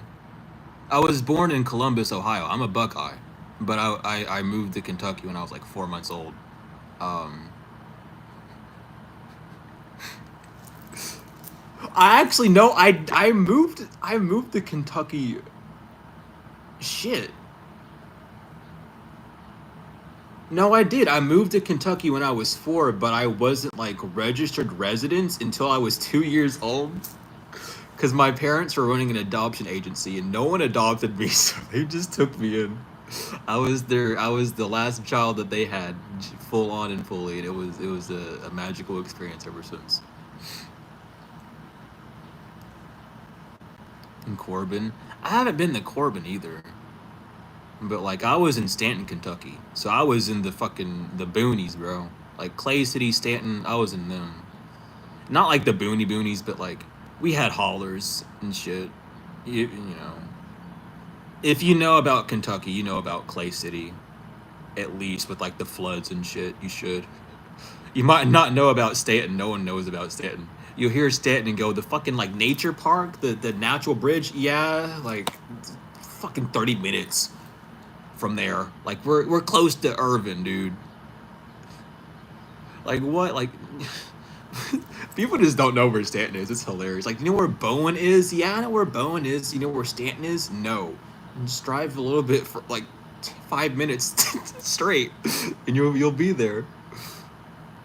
But then it's also known as Powell County, so it's not even known as Stanton, Kentucky. It's like Powell County, so it's like what's it's so stupid and confusing.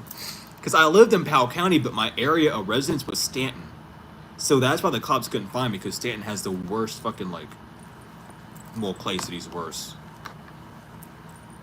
Well, I mean, never mind. I'm not gonna judge who has the worst like force of policemen from Clay City to Powell County, but they're both pretty like bad.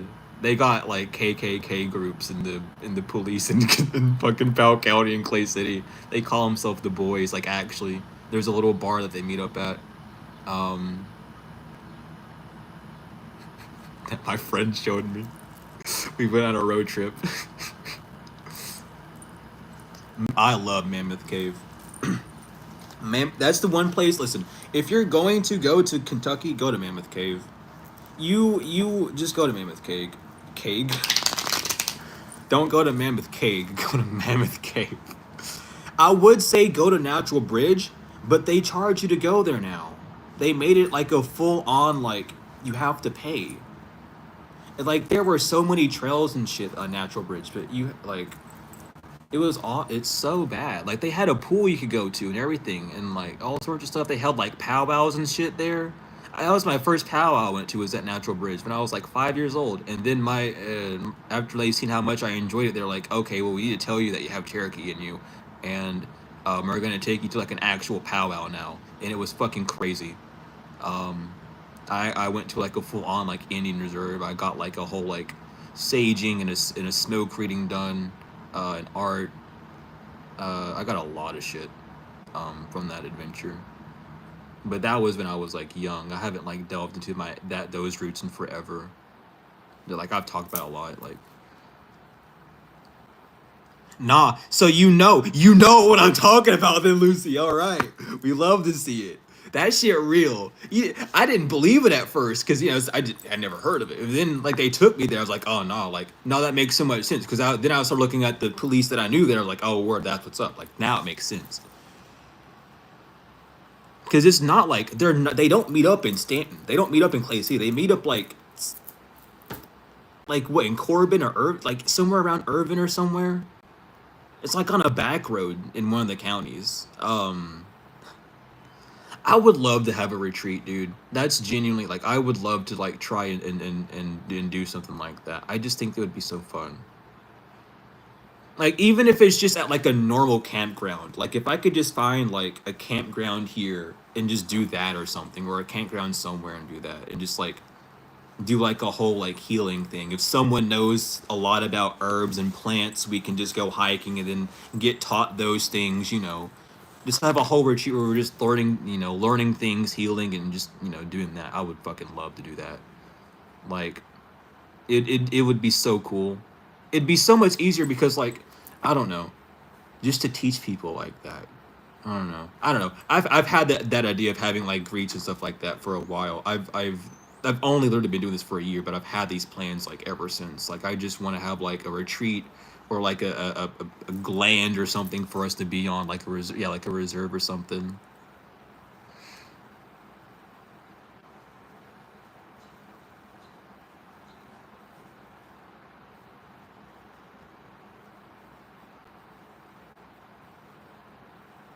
Yeah, like that's what I want to find, because like um I know the campground at Natural Bridge is like 15 per adult. Because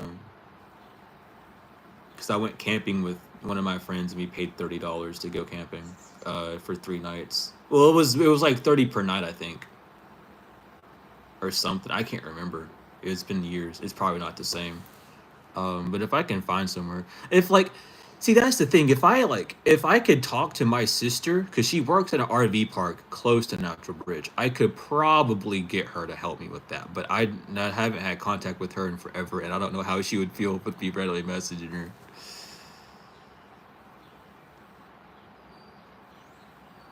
Oh, word.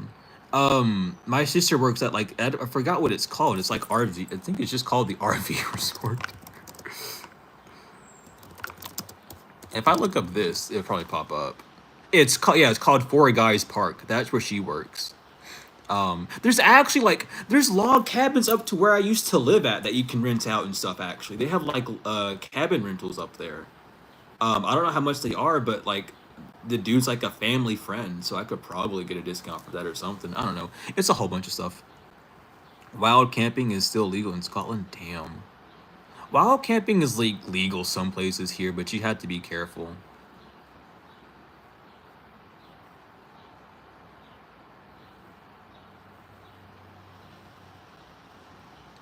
Uh, Unfortunately, um, our unalienated rights, which are the spiritual rights of ourself, the pursuit of happiness and things, it it's like it's not that it's like not protected. The system is just heavily against it. Like that's why the hold on. Let me oh god. Do I even remember what that photo was called? I don't even know if I saved it or not. It's my profile picture on Discord, so I'll just boot that up. I gotta do all sorts of crazy stuff to get y'all information because I don't have photos and stuff saved right now. Let me go to my Discord profile and um get my profile picture on the screen. So this is the original symbol that's supposed to hold on, let me see if I can get it to focus. Okay, but anyway, that's as close as I can get to focus. But this is the original symbol that was supposed to be on the dollar bill, on the back of the dollar bill.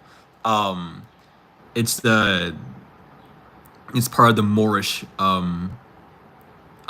it's the Moorish tribe, the Moorish people that were here before. And they were the ones that began giving out tribes, and this was like your leaders of the Cherokees and the Blackfoots and the Indians and the tribes, where they began to divvy out the land across the Americas, which is where we're at, right? They began to form the Moors to keep the secrets. The Moors, you can associate very loosely with like black Masons, but it's basically just the upbringing of the world in that sense. Like this is where all your Indian reserve secrets and stuff at. This, you know, people who have documentations of like land contracts and things and proof of owning the land before the government came in and did some dumb shit. Before the you know, the scavengers and whatever came into their shit, the looters and the pillagers and rapists and everything. You know, there's documentation of them, and the Moors still have it. It's just a legal battle of getting that to cross through, because those documentations have been lost for so long, and these idiots have gone on and done so much stuff with the land that they would be losing trillions of dollars just giving them back their land. And not only that, but the cost of like everything that they would lose from all the buildings and stuff being destroyed to make the land pure again, um, is like the whole legal battle within that sense of it.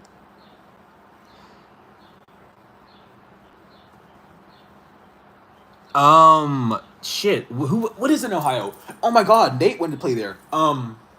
Lost Forest, Electric Forest. No, it's not. What the fuck is it? What the fuck is it? Lost Lands? It's Lost Lands. Lost Lands is in Ohio, isn't it?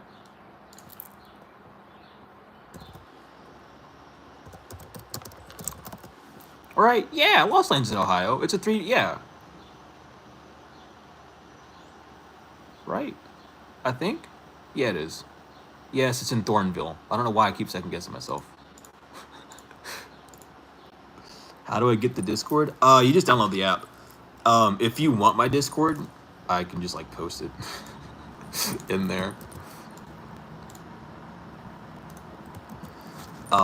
But yeah, you can put that in on Discord and it's fine. I don't care who adds me. I probably won't talk a lot because again, like I have the Discord to talk to people, but I don't spend much time like talking to people on it. I'm always doing something. You'll either see me on like FL Studio for countless hours or like nothing. Oh, you don't know how to navigate Discord, but you have it. Are you on mobile or computer?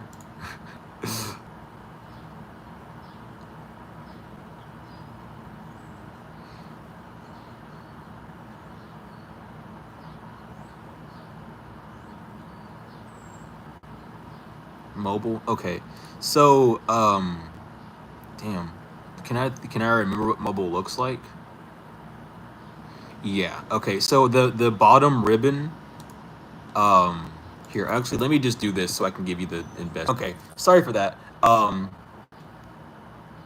But yeah, very, very loosely is very correct.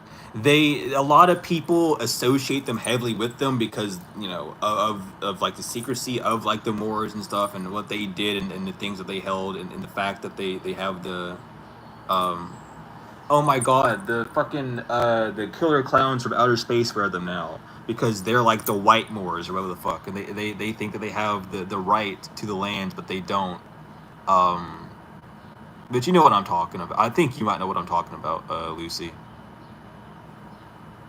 She camps in caves? That's cool as fuck. Anyway, to on Discord on mobile, what you would do is on the bottom row where it says friends, you would just click on that. And then when it says like add friend or like look at friends or search up friend to go to add friend and then just type in Sublunar XO and it should pop up. I would love to go camping in a cave. Something ranch? Huh. I don't know if it is electric forest or not. I just know that a lot of people go there. But I've never gone to Lost Lands though either. She's a writer too. Word. Yeah, I like camping too. I haven't gone much though. The last time I went camping, I found out that my blood turns orange, and I haven't gone camping since. I need to have like a better camping experience.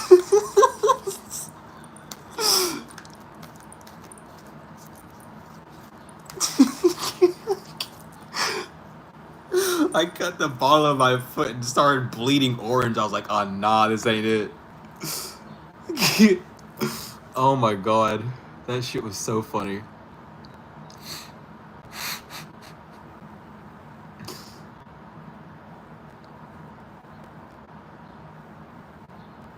Camps in the winter? Oh my god.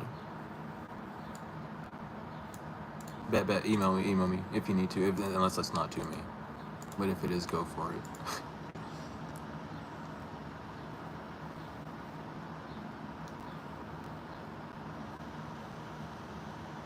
Always. I used to collect rocks all the time. I literally have a rock right here that I just kept. It has like a really pinkish hue. I don't know what it is, but it's very smooth. Like it looks rough, but it's super fucking smooth. I don't know what it is, but I have it. I used to collect rocks as a child, dude. I had like 4 big rocks in my room when I was like 15 or something, and my dad was like, "What are you doing?" I'm like, "I'm just collecting rocks. I got a pet rock." And he's like, "You need to stop bringing in rocks in the house. Like that's not what you need to do." And I was like, "Well, I'm just trying to like, I'm just trying to have fun."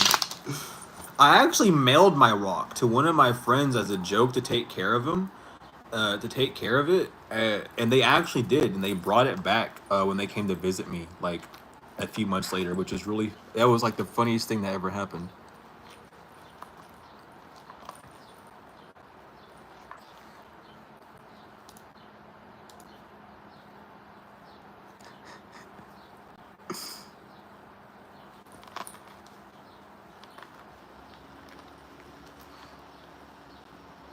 But yeah, I had to get rid of him eventually. My dad made me put him back where I got him, and I did. I kept one of them though. I did not put one of them back. Um, I kept it in the room. I had to.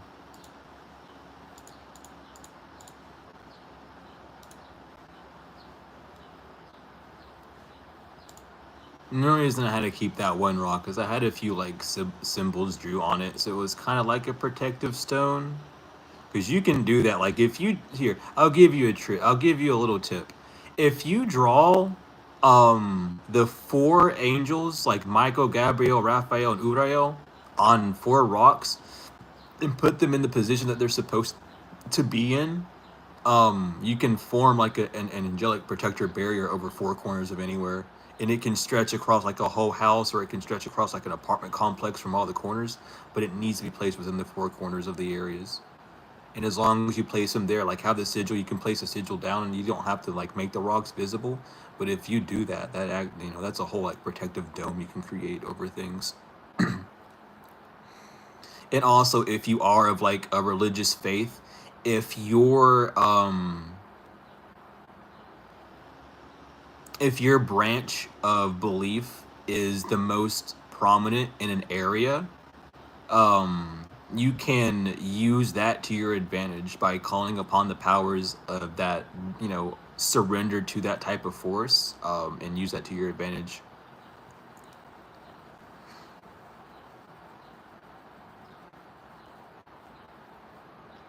Yeah, you might want to be careful doing that with jawbones. That's an ancient Egyptian thing. They did that for protection and all sorts of stuff, because that brings huge protection. Especially like depending on what type of jawbone it was, it brings a lot of different protection.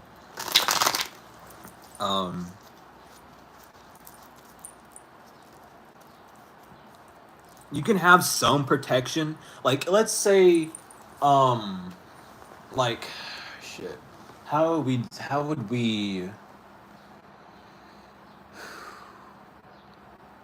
we? How would we do this? Because it wouldn't be for what I was gonna say. But you can use so let's say someone's doing forms of like graveyard magic. I'll do that. If someone's messing with you in a graveyard, what you can do is you can take a like a hippopotamus statue, and you break off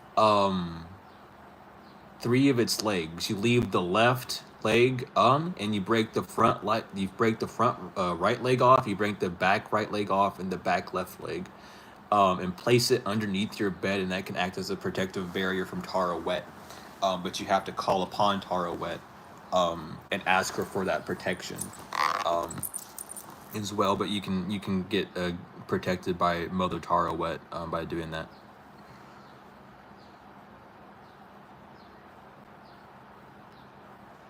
But that's like old like mummification magic that ceremonial people would do. Like the people that were known as the Anubi, or like Anubis, and the ones burying and getting the body ready for the ceremony of the wrapping. They did all sorts of stuff like that.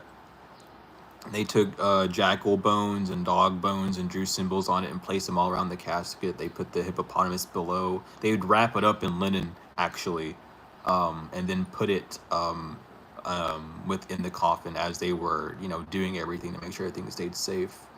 And then they would just put the elephant outside the coffin, or around, not the elephant, but the hippo outside the coffin or around it after the ceremony was complete, to keep that protection staying there and going.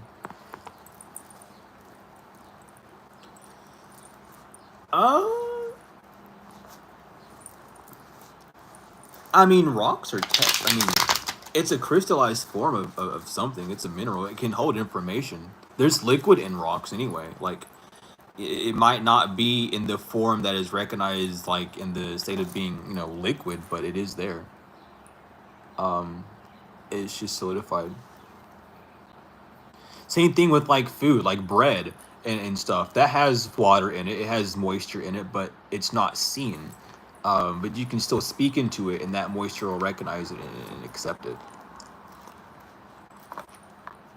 You could also just dump a rock in water and hydrate it, because rocks do hydrate. If you dump water on different rocks, you will see certain rocks that are already hydrated will reject more water than those that are dehydrated. It's an actual thing. You can test it out.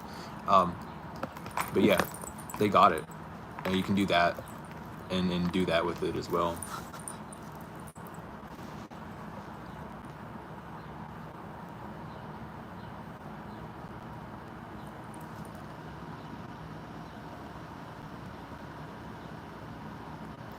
I've never been to a stone circle. I've been interested. But I've never like gone or been to one. Which is fine.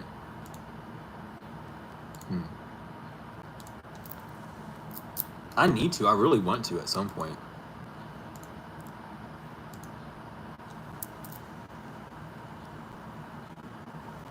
Not YouTube lying about the viewers again.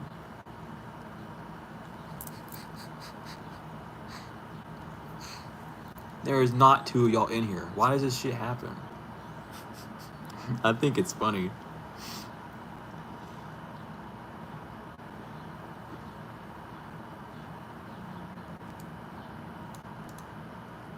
If I could, I would. Getting there's the issue. Getting anywhere is the issue. Like, I don't mind doing whatever I gotta do. It's just getting there's the issue. But I've always wanted to go to the UK as well. I have a lot of friends in the UK. Well, I have a lot of past friends in the UK, and I have someone that I still consider a friend, even though I haven't talked to him in fucking 4 years. Well, 1 year. I haven't talked to him in a year. It's not been that long, actually. But I haven't talked to him either. But he's from the UK too. No idea. I mean, I know like from whereabouts, but he moved, I think, recently. Recently being the last time I talked to him. But I've always wanted to go. My dad wanted to go because he has family up there.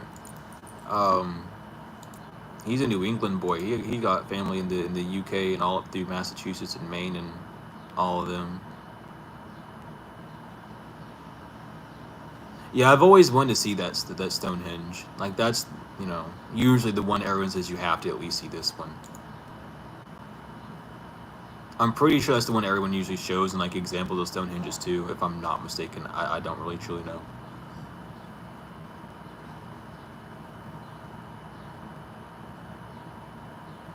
Same. I hope to do a lot of traveling too. Like, I don't know.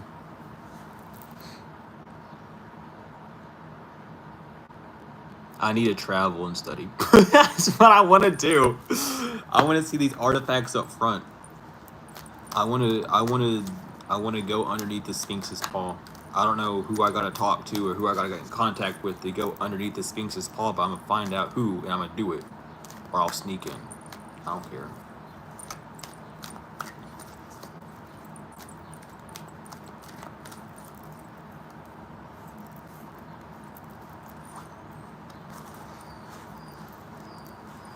Get a bus and let's go, period.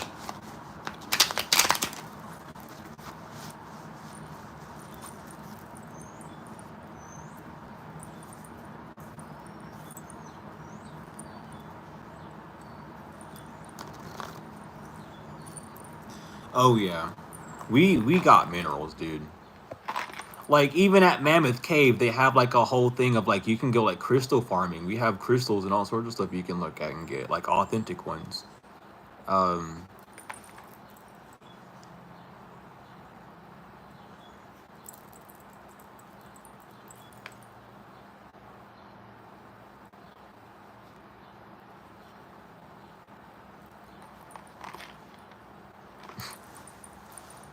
I feel that.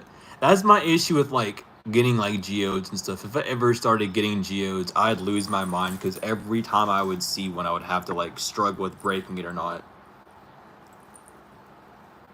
I mean, I've had a few geodes that were already like pre-cut and stuff, but I haven't like had a whole geo myself and like cut that geode or, you know, anything of that nature.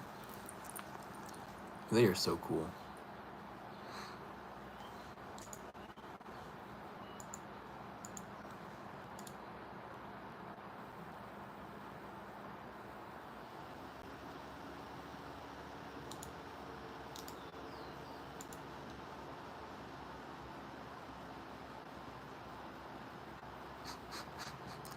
Thank you.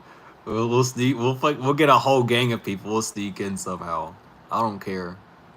We'll go down there. Oh, we'll take photos. We'll take videos and photos and all sorts of shit. I don't give a damn.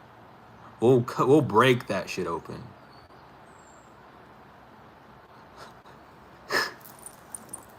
We'll get everything we need. After we get the photos and stuff, we're running into like we're gonna dip the entire country of Egypt, go somewhere else and just study. For like 5-10 years, do nothing but study what we have, and then pop back out. Um, that's what we'll do. Cause damn, man, there's so much stuff, dude. Like, I don't know.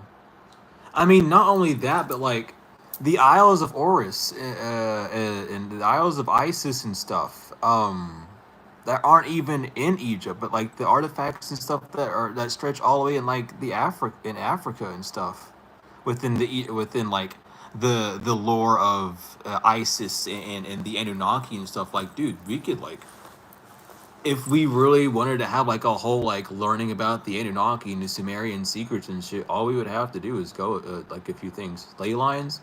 I haven't studied ley lines, but I know what they are. I don't know how to read them, but I have resources that can help me with that. Um, I forgot what it's called, but it's that astrology that like uses ley lines and everything to like show you your best position on Earth. One of my friends asked me if I knew how to read that stuff, and I was like, I have no idea. So I downloaded a PDF and tried to learn how to, and I'm just not like, that's a lot of shit to digest in like a few settings. So I gotta like read over and over and over again.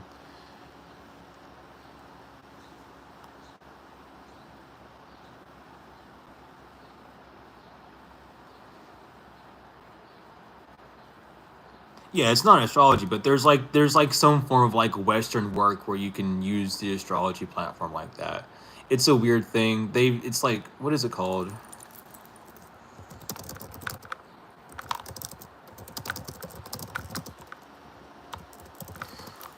What is it called? Yeah, cartography. I can't fucking say that word. That's too many shits in one thing. Astrocartography, which is like using astrology to find out where you live, and it loses like ley lines and astrology and everything in it. It's a really interesting study. Um, but that's how you type it. But that's like, apparently that's a line of study for things. It's pretty interesting how it gets it, but I don't think that it's a very accurate method, because all of my fucking placements are in the middle of the ocean. So I don't know am I just supposed to just go in the bottom of the sea and reside there, dude, or what? But no, yeah, everything's all connected. Like, we got fucking mushroom networks connecting this entire planet together.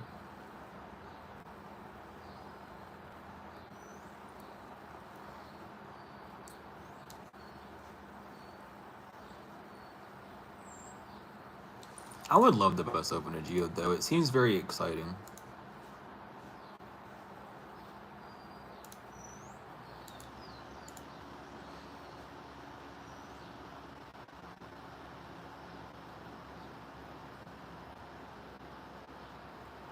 Um, well, that's not what I wanted to do either.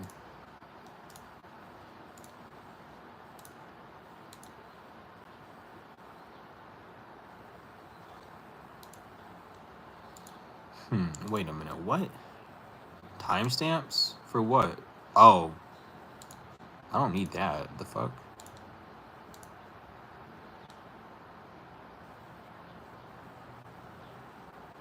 Will it be?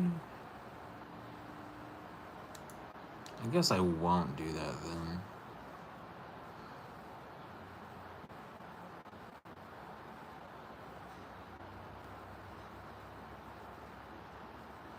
Oh no.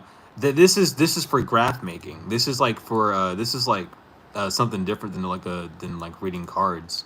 Um, Cartomancy is what you're thinking of, um, which is divination with cards.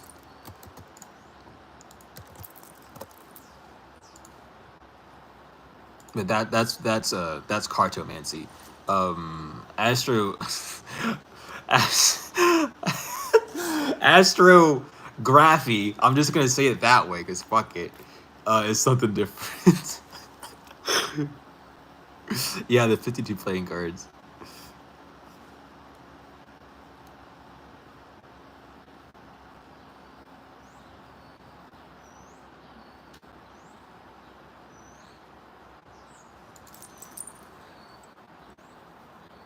But cartomancy was like what tarot devolved into as well, by the way. That's why in Who Do You Use Playing Cards? That's where that developed into, and all things of that nature. But it all roots into the form from tarot.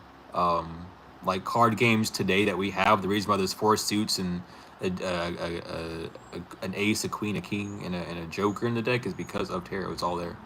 That's why you can do divination with those things, because they line up with the same elements. They were just changed around in that sense. Um,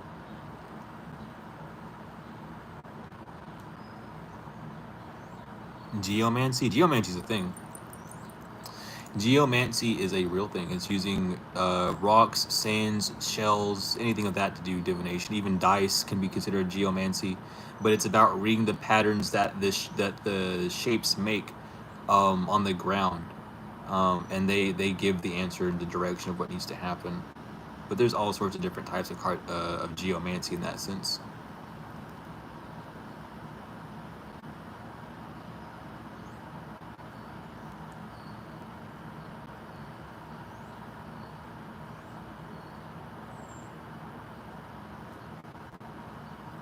But yeah, there's all sorts of stuff. There's pyromancy, using fire to divinate. There's uh, water divination. I don't know what that technical term would be. Geomancy would technically still fall under like the elements too, of that. So technically, geomancy is also like reading clouds, counting crows, even though it's known as like a form of like witch, craft or whatever. It's geomancy. It's reading the world, the geodes.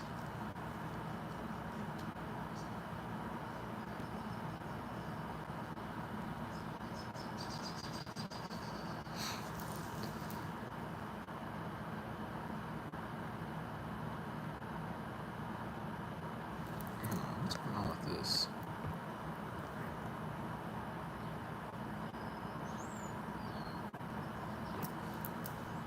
Hydro? I guess it would be hydromancy. Would it be?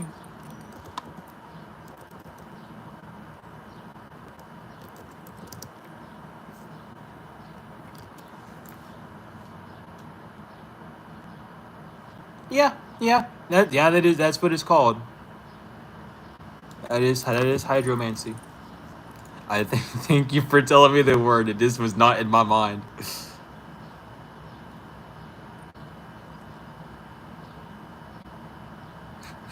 If you learned that in your crow group. Yeah. I went to crow court and I learned about it. I took it to the crow masonry, and I learned all the secrets of the of the crow, and I'm here to tell you about crows now.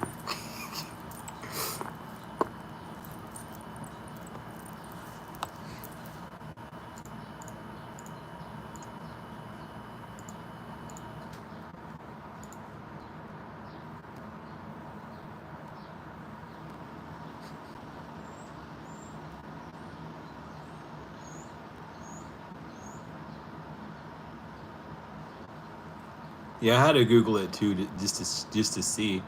I mean, that's what it is, though. I guess it could be like kind of mashed in that same group, though. Um, I wouldn't. Well, I mean, yeah, I don't know. There's a lot of ways that you could divinate with water, other than just like seeing the ripples in it. Like you could literally do geomancy with water by tossing it up in the air and watching like the droplets fall, but you wouldn't throw like a gallon of it up in the air.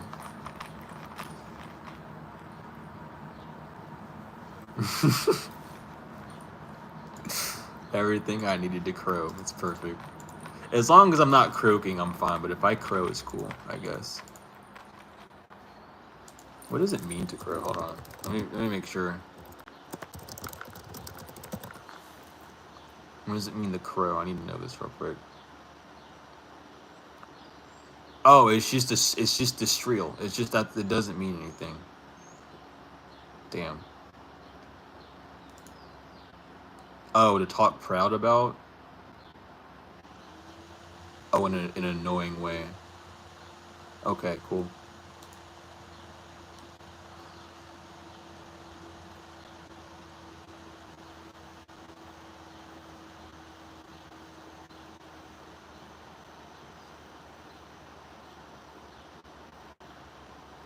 Hey, yo, awesome. That's awesome to hear. Um,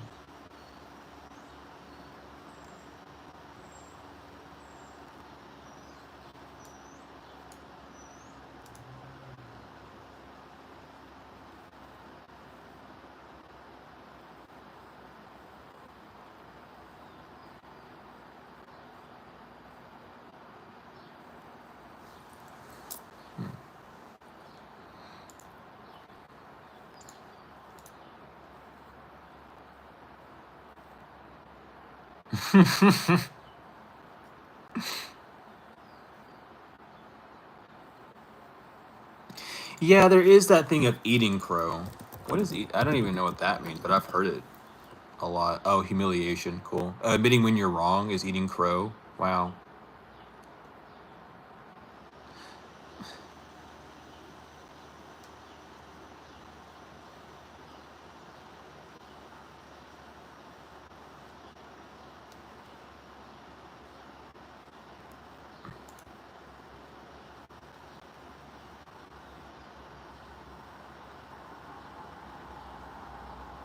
Mm.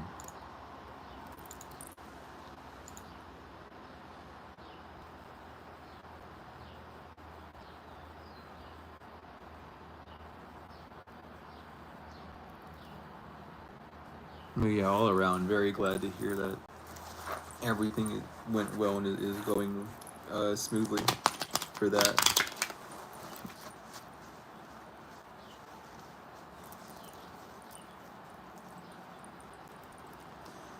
Um, I forgot I had this frequency playing in the background. What the fuck? I've been listening to like um the wrong frequency.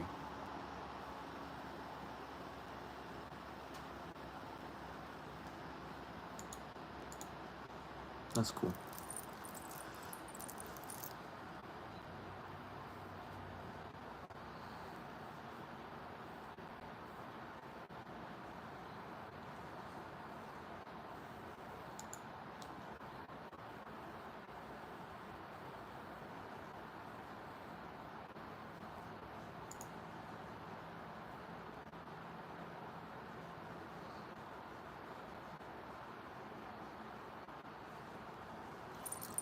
Um,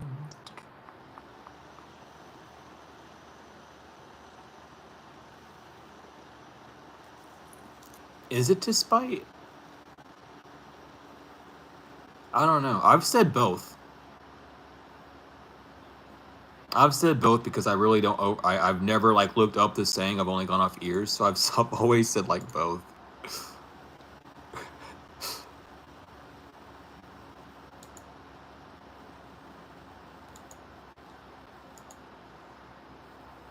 Oh no, not the birds. No, the eating crow just means admitting humiliation. Whenever you admitting no, excuse me, admitting that you were wrong. Whenever you were seemingly right in a high position. That's what eating crow means.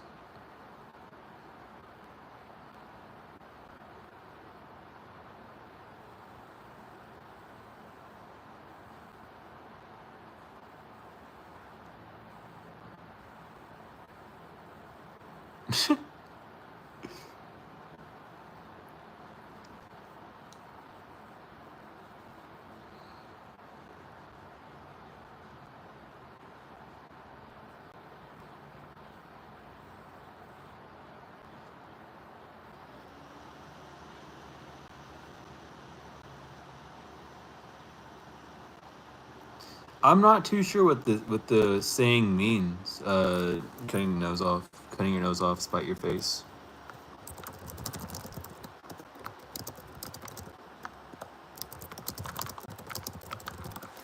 Let's look it up. If you say someone is cutting off their nose, spite their face, you are saying that they think I mean, you mean they do something that they think will hurt someone without realizing or caring that will hurt them as well. So it's just like, you know, walking into a brick wall and you know, without care that it's gonna hurt and then getting hurt by it, I guess, or like punching someone and then getting your hand hurt. You know, calling someone a mean name and then having a bunch of, you know, things that you don't want to have happen to you happen. But yeah.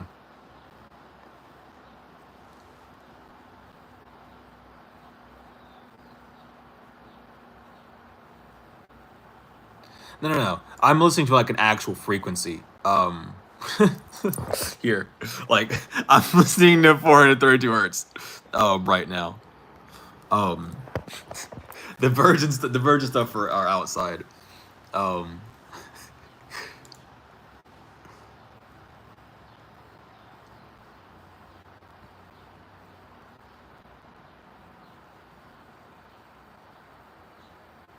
Wait a minute. Was there really a card pull that I missed? Damn. We were just discussing about all sorts of stuff. We didn't do any pulls. But if there is a reading that I missed, if you're still interested in that, be sure to let me know, because stuff like this happens all the time. That's probably why I was shuffling the cards earlier, but I just didn't like correlate. I just kept going to one, just kept bouncing around.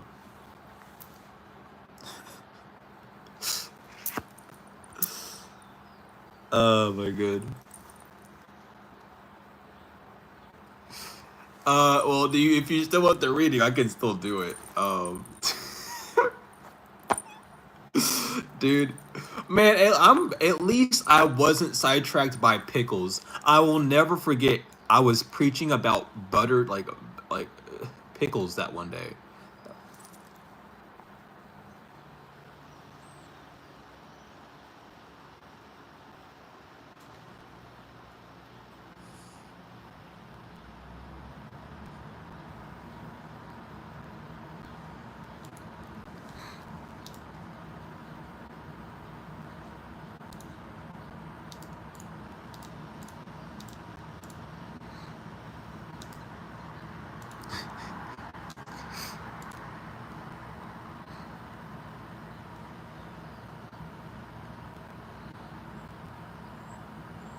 Man, I don't want to start talking. I got the pickles started up again. I've never had a I've never had a zesty dill pickle before. Um, so I don't know how that is.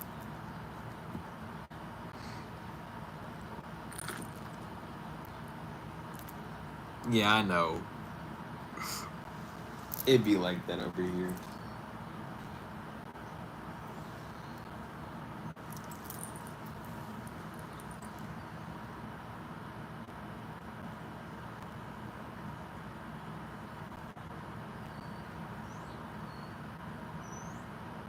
Oh shit. The hot mama pickle. I don't know about that either.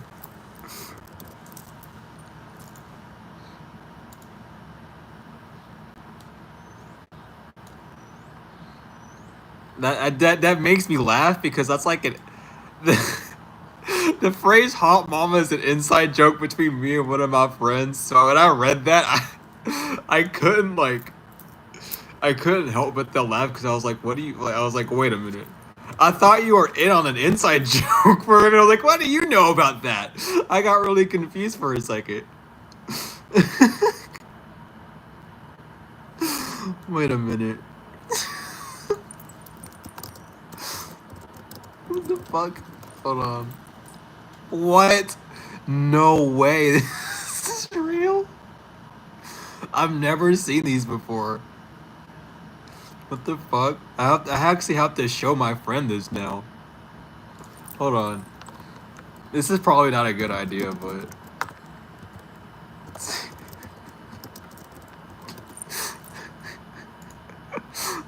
That's wild. Dude.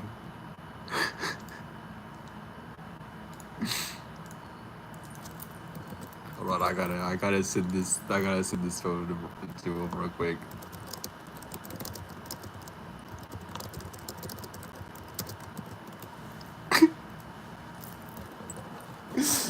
He's gonna hate me for what I just said. But this is gonna be, it's so worth it. It's so funny.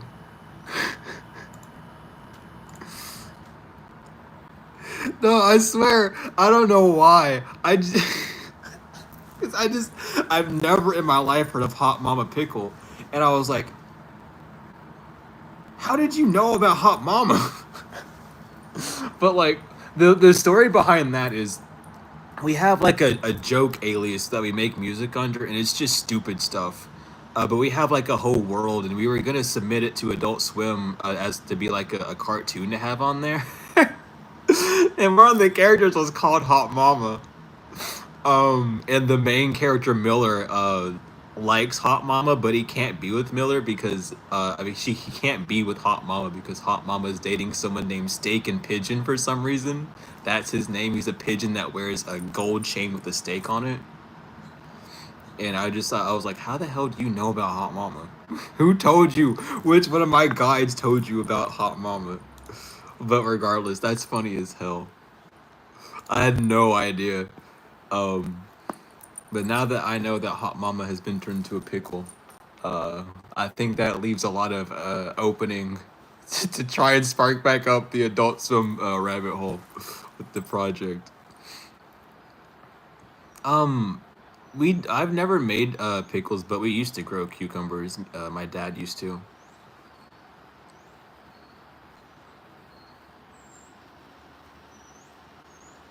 Yeah, I get stuck on stuff really easily, and it's not like, I don't know. It's like my detachment. I literally forget that I was doing something and go to something else.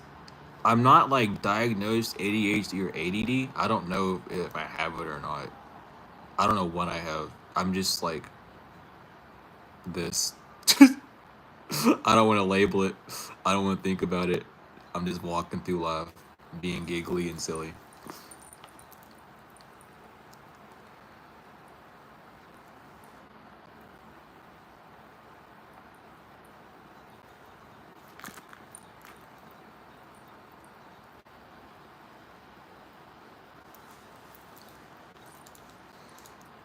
But like, we really like, we have everything to submit it to Adult Swim.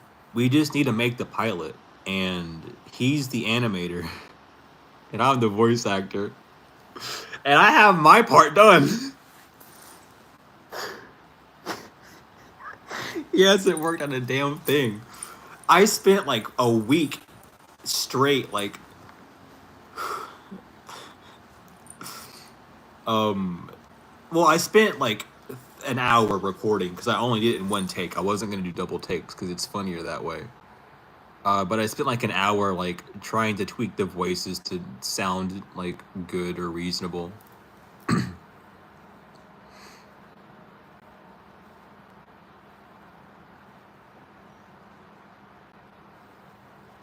I don't know what kind of a pickle that is. I'm not into the pickle world. I haven't dived into that aspect of life just yet. Oh, I know what you're talking about. Yeah, I know what you're talking about. Never mind.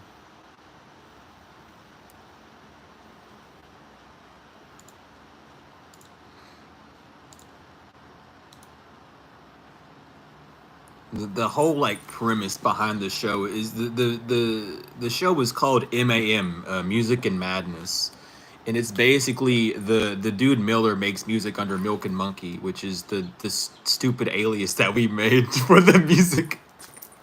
Oh, and he wants to make music. But Steak and Pigeon is already like an established music producer, and Miller's inspired, and he wants to live Steak and Pigeon's life, so he tries to make music. He has a roommate named Larry, and he works at the dollar store, not the dollar store, it's the dollar store, um, with Larry, and it's an awful thing. We have like, I don't like. I don't know why we make the stuff that we do, but we just like, it's bizarre. I'll show you it just because it's stupid. Um but it's not supposed to be good at any form way. It's not supposed to like be professional. It's just supposed to be like joke. Like we originally made. I'm sorry, I don't remember this being uploaded. There is stuff on this channel that's been uploaded that I don't know about. I don't think I want to share this anymore because I don't know what's being posted here. Why do we have shorts? We I'm not leak. I don't think I don't I think Brandon has took over the project now. I don't think I'm part of it anymore. I'm kind of scared. Um I'd rather not. Paranoid American got you.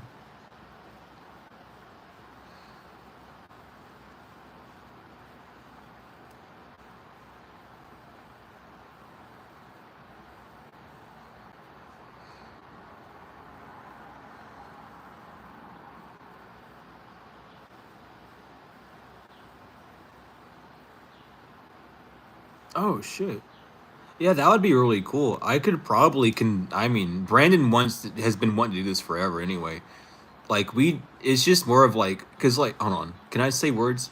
We have cuz what we did is we went to the Adult Swim's website. I did, and I downloaded everything that we needed and we went through professionally. We have like actually everything. It's so funny. Do I have the folder? This is so hilarious. And it's only funny because like this really started out as a joke that we both were not going to take serious at all, but we have everything. Let me go to his DMs real quick.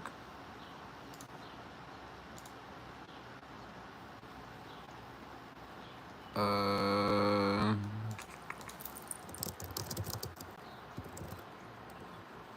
Hold on, let me look up music madness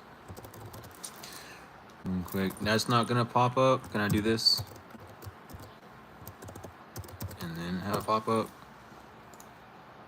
This is the MAM universe action. Oh no, hold on.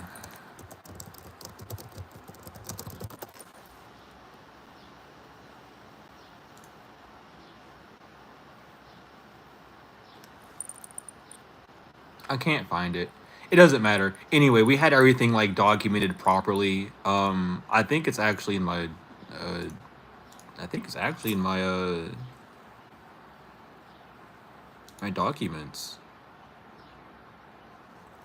Yeah. It's MAM Music and Madness. It's really it's so funny.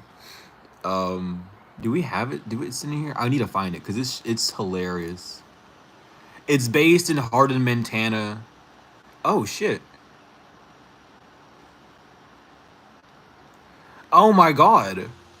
I found my oh my gosh. So anyway, hold on. I don't know. I found this. I don't know why this is in here. But when I was going through one of my journeys, I was going through and like writing down all sorts of like different gods and stuff. I didn't get through all of them that I know of. No, I didn't. I have them written down in a book somewhere. But I found a relic that I completely forgot about. But that's like a bunch of like gods from all sorts of walks of life.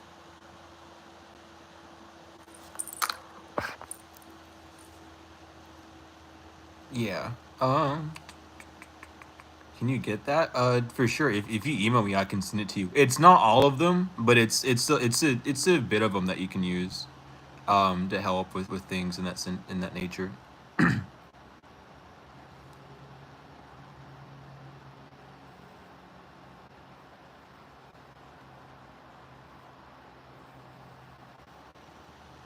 I feel that, Julie. You talk, like God and Mother and Father talk to you however they need to talk to you. Like I my guides, the way they talk to me, the way they work with me is not like anyone else.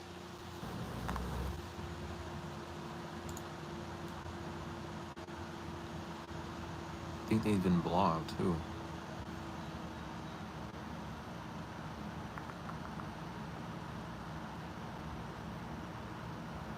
Oh.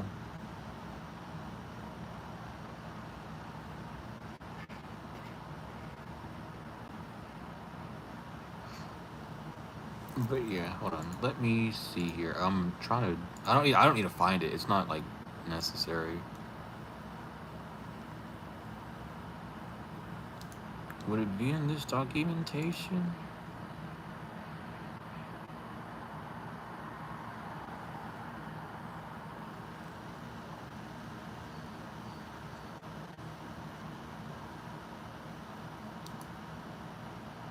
What is this?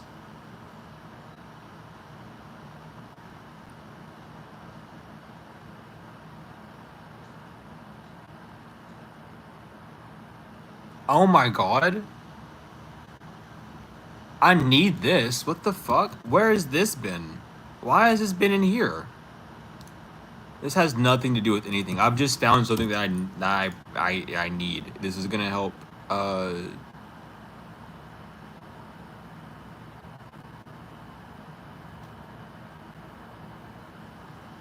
This is. That's so cool. This is gonna help with my music.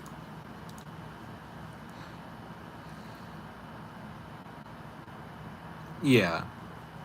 We could definitely do it ourselves for sure. It's just about him actually wanting to do it, because we've had like really, I don't know, dude. You can call it creativity. It's something. I don't know what it is, but anytime we get together, we end up making complete chaos, and it's very interesting.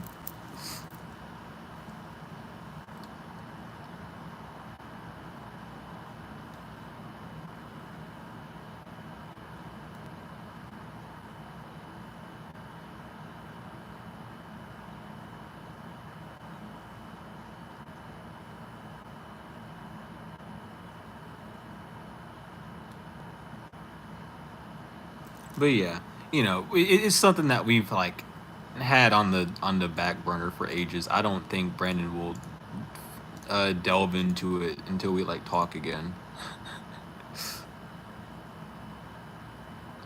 Nah, see, that's what we do. Like I don't know what the hell we make. I really don't. It's not like it's some of it's kind of scary. but we don't do it in the sense of like evil. We do it in the sense of like just having fun and letting that imagination run, and it's very weird. Like it's very much like childish stuff. It's I don't. It's hilarious. It's so silly, but it's also like I don't know. I can't describe. It's undescribable. I don't know how to describe it. I can only tell you that it's childish, and I don't know.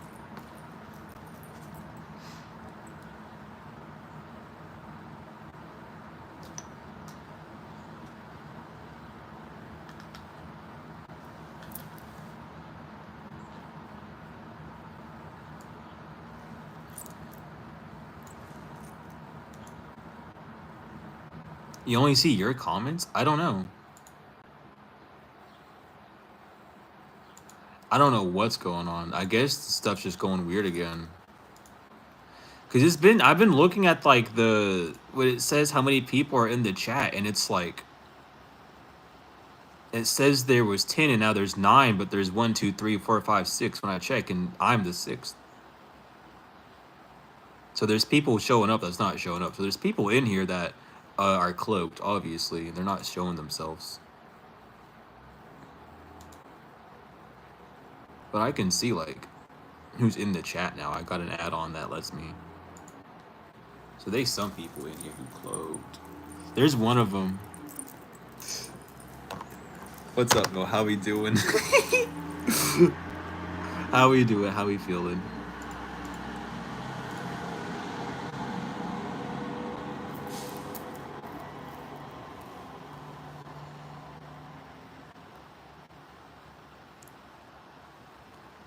That's the thing. Yeah, that's you just witnessed the entirety of like Gemini to Libra right to Aquarius, like out of order completely. I need to do this. Do I really need to? Not really. Okay. Moving on. But I guess what? Give me like 5 minutes. Give me like an hour. I'm gonna be back on it and looking at it.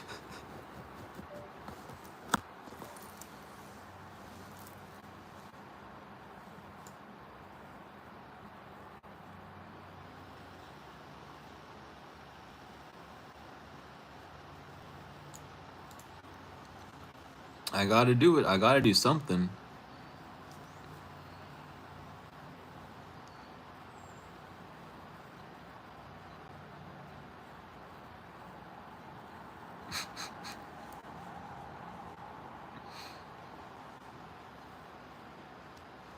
But yeah, I'm doing a lot better with sharing my creations. The only thing, and guess what? My biggest blockage right now is my album.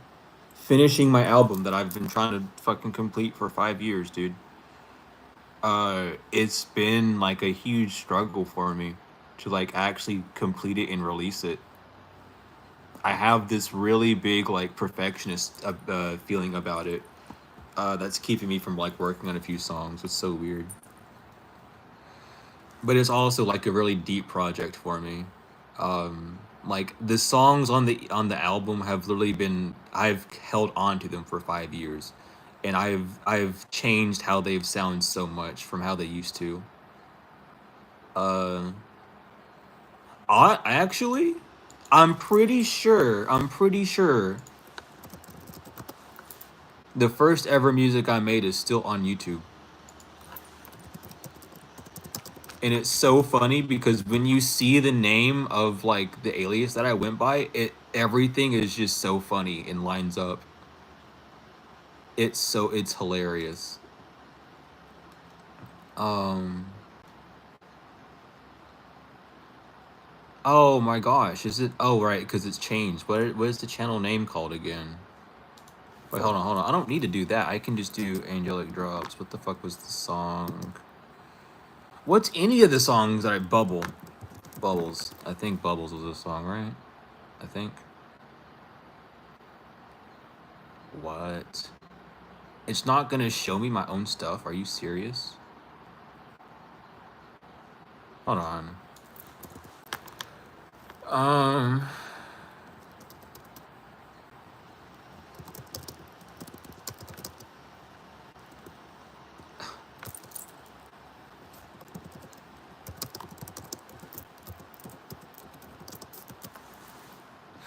This has to pop up.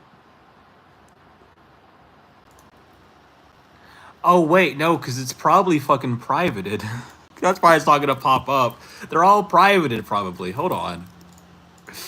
Here, hold on. Let me find out what the channel is called. It's called Sublu. I should have guessed. It was because I updated it to my last alias, which was Sublunar, which is why I went by Sublunar Intuition.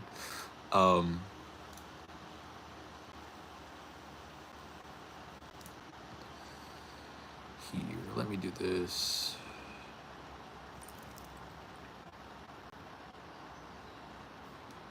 But yeah, I don't mind to link like the first stuff I've made. It's on. I mean, you can find a lot of my stuff on YouTube actually.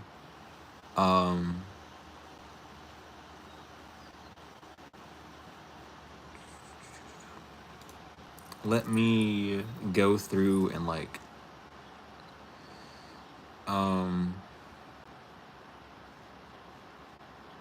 do some stuff with my content. Yeah, everything is like privated for some reason. I don't know why. It's really sad. But I mean, I can do this. Hold on. Because if that's hidden, all I have to do is what was it? What was it? Stumpy analog Vero, I believe. Yeah, there it is. Awesome. So you can find like, here's 2 of my EPs. This is one of my other aliases, dude. If you're interested in listening to like the music that I've made and whatever, this is one of my aliases. It's Stumpy, and this I only has like 2 songs on there. But like if you know,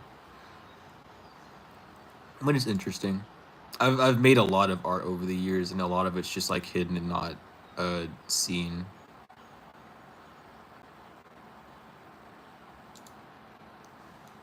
A lot of my stuff is just like gone because I've deleted it, or it's just in like random servers, or people randomly have it with like on their computers and stuff. It's so weird.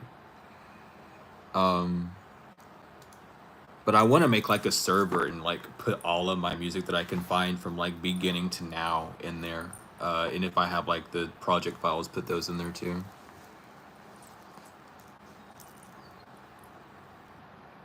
Oh, you should definitely do that. You could definitely get like a children's book. Like you could start writing like a child's book at that point with that. And you know, children's books are really good for, you know, today's age especially. So like, you know, helping the youth out in essence would be really cool. Write that book. Write that book. I gotta write another book. I don't know what I'm gonna write about. That's the thing. Like, there's so much. That's the thing with me, dude. I literally like. There's so much to do, and there's so much I want to do. With all the things that I have, it's just I need to sit down and actually finish something.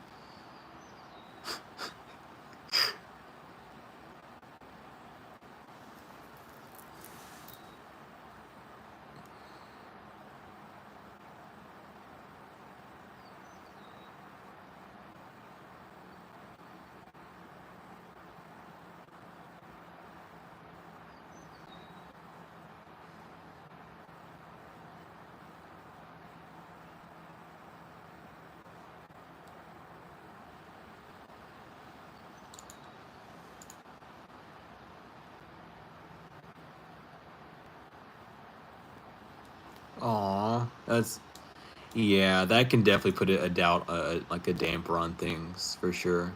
I know how that is.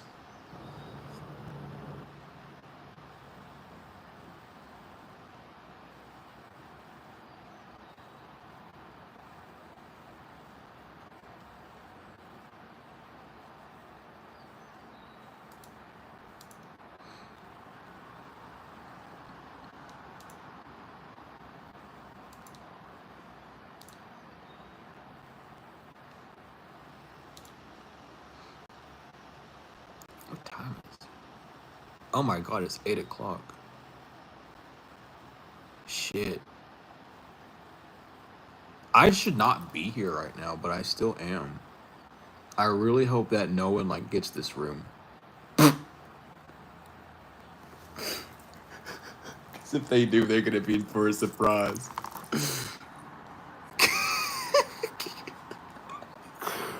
I'm doing what I gotta do to stay afloat is all I'm doing, man.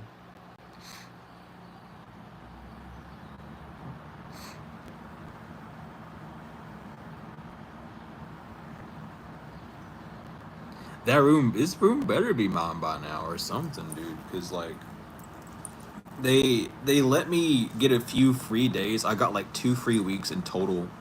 But then the owner was like, "Hey," it told the assistant, the general manager, excuse me, like, "Hey, like we can't have them like staying here for free all the time. Like if they can pay, because I can't work here yet because I don't have documentation just yet. And that in case I get injured, they could get sued and stuff. And they don't want that to go through. Even though I won't sue if I get injured, and even if I do get injured, I'd literally just fix it myself, if able, you know, if I have the knowledge of and know how of."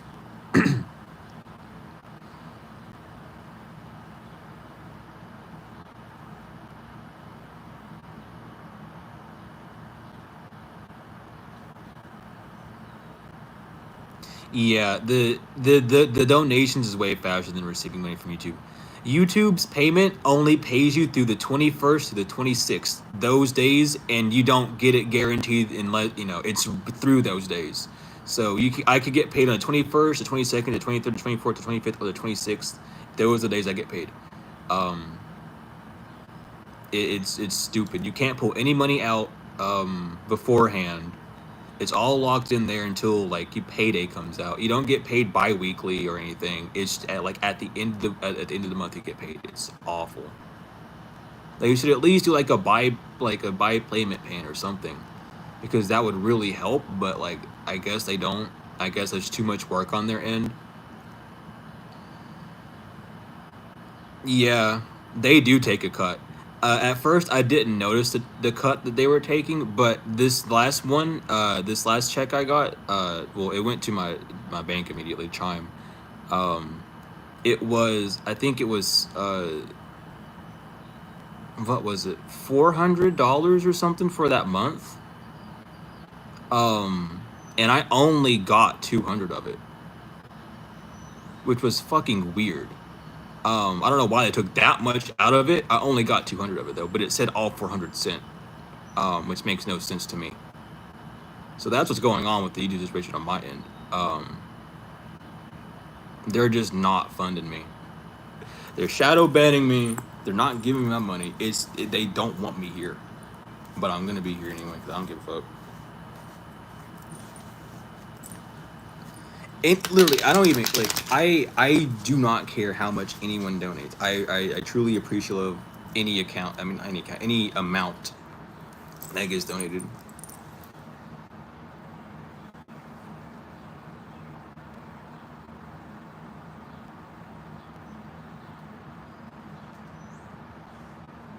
Um, but yeah, like I've been donated. I zoned out. I read what Boo Boo said. I zoned out for a minute. It's my bad. Um, but I've been donated like a pin. Been donated like a penny before. I'm not even joking. And I've sent that the exact same response that I would send like in $1 million donation. It's simply just thank you from the bottom of your heart. You didn't need to do that, but the fact that you did means the world to me. I appreciate the the support, no matter how big or small, energetic or financial, doesn't matter. I truly appreciate it wholly and fully. I don't do this for money. I don't care about having that lifestyle. The only reason why I need money is so I can at least cultivate something, and so I can get like revenue, so I can start living off grid or something of that sort, you know.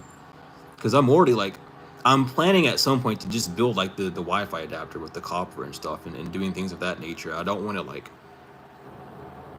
I want like my old land, or at least like somewhere that isn't, you know, too around public, like, you know, secluded, at least like around like nature. So money is like not even like something that I'm like hounding on. It's just more of just, you know, you need it to achieve your goals for certain things, and that's all we're riding the wave with. And it in this time and age where we're learning how, you know, to truly muse energy and truly be that magician that we need to be, it takes that a few swivels here and there to, you know, ease that out. Because like that's the thing, I don't normally like, because it's out of my comfort zone to ask people for money and stuff. I've always had like a guilt with it, mainly because like my dad, whenever I first got kicked out, he would just give me money because he knew that I couldn't get a job at that time because of the seizures and stuff, and that I was like basically stranded with a stranger that I called my roommate. So he started giving me money out of his pocket, and my sister got mad at me, and I felt bad because I didn't want my dad getting yelled at my sister for him just doing it out of his heart. So I've been like working through that, because my sister thinks that I was asking him for money, and I wasn't. At points I was, but it became a point to where I stopped asking for money, and I just wanted to see him. Like, can you pull up and like, can I talk to you for a minute? You know, can I see you? Because, you know, living away from him and him being on auction, and like me just worried about him passing away and not being able to, you know, at least do like a death right, or say my goodbyes to him and stuff, was always on my mind when I got kicked out. So seeing him was important to me, and he just bring money with him all the time, and it was just, it made me feel weird.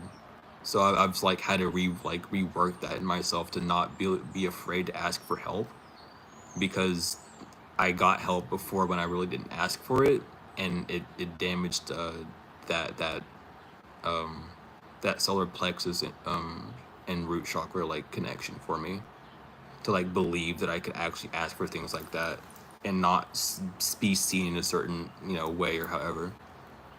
But, you know.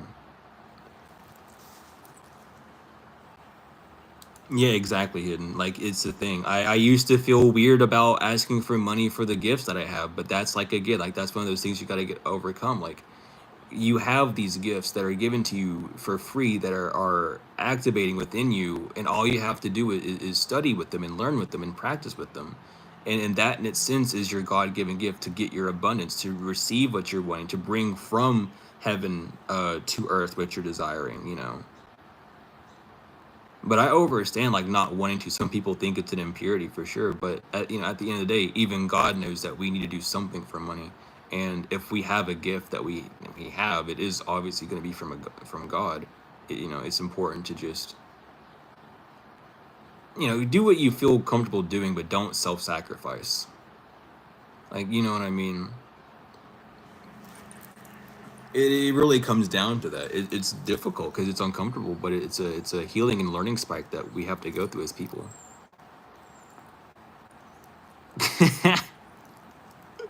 Well, welcome back. Welcome in.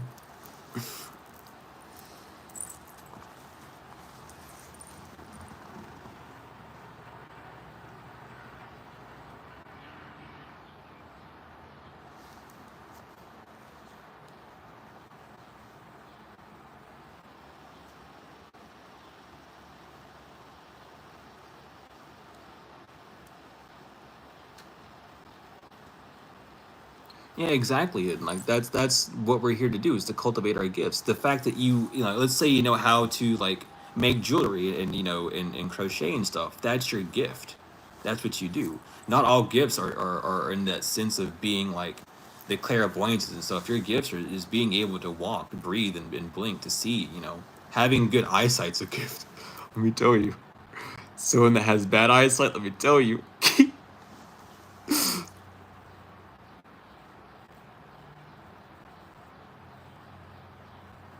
Exactly, Lucy. Exactly. Yeah, it's just important. Like, just don't self sabotage. Don't allow yourself to like end up in a position where like your gifts are your solution to you know, relieve that pressure, and not doing that. That's something that I'm working through on all levels. I had to work through it with tarot. I had to work with it with writing the books. I'm working through it with releasing the album. It's a whole thing. It's the same thing. It's just different levels of it. They just connect to different parts of you because you're using different parts of yourself to invoke that type of energy. A different padlock, a different combination to do those tasks. So. Astigmatism. I do too. I'm nearsighted and farsighted and get stigmatisms. It's amazing. I'm blind as I can see, but I'm blind. And everything's blurry, but there's like a sweet spot. And the sweet spot is like you can't see it.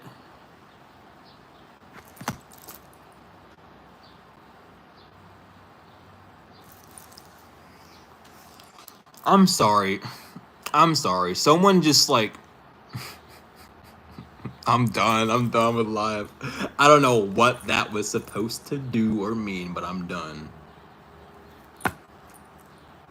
I'm on this dating app, and someone liked me named Real Oracle, and I'm not sure where this is gonna go with that conversation, but I'm you know, life is an experience.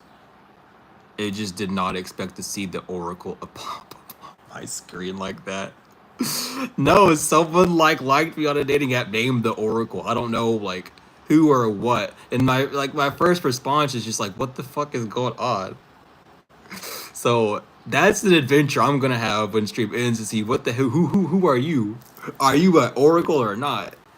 Dating app, yeah. I don't go on it that much. I have it, but I don't like search on it. Um,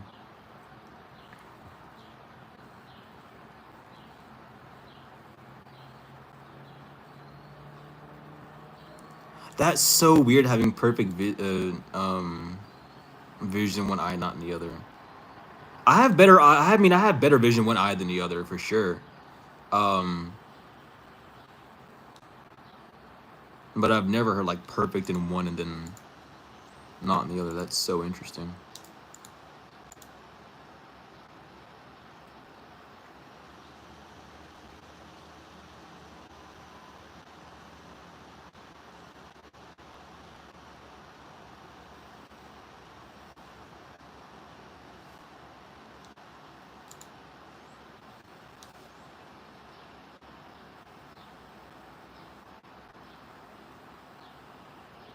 Uh, that I'm not too sure about.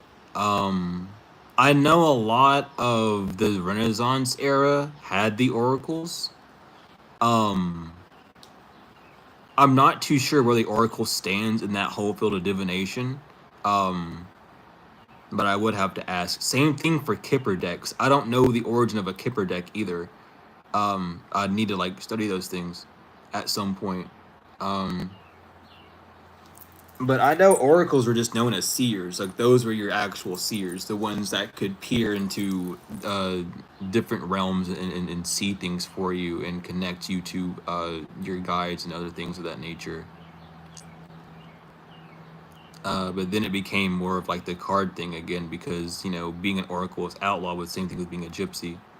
So it was that whole thing. Like it's the same thing with like astronomy and all that other stuff. Anyone that was into it was exiled and their information was hidden for that reason, because when one does their own research and really escapes out and sees what's going on, then it's like, oh well, you can't do that because we spent so long building this illusion up. Yeah, tarot is different. Oracle is different from tarot, to my knowledge. I'm not too sure the origins again of oracle and how they began, but I know for the fact of tarot being the key of life, to showing you that there's two keys, there's two heads of you, you're twin individual and things of that nature. And showing you that how to walk the path of destiny and follow the heart space and what's the disconnect is. So I don't really know what Oracle is. I feel like Oracle might be external from tarot because Oracle is just to see.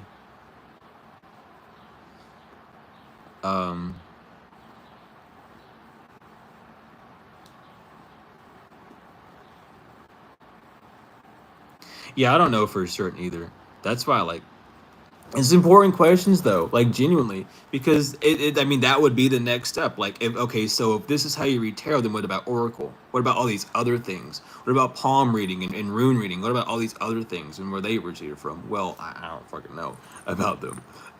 Eventually, we might delve down those rabbit holes and see those things for sure, but there's no telling, about that. But it's just about going back to its origins, wherever those things originated from, whether it be Egypt or Ireland or Asia or wherever, just, studying where it originated from, knowing that way of life at that time when they were using these tools and how they seen things and what they were creating and what type of mindset and being that would have taken. And that's, doing part of that research shows you like, okay, so this is what that's showing you. And this is how they did all these things. And they did that from this knowledge. And then they used these things and they produced, this and that and the other and all these artifacts.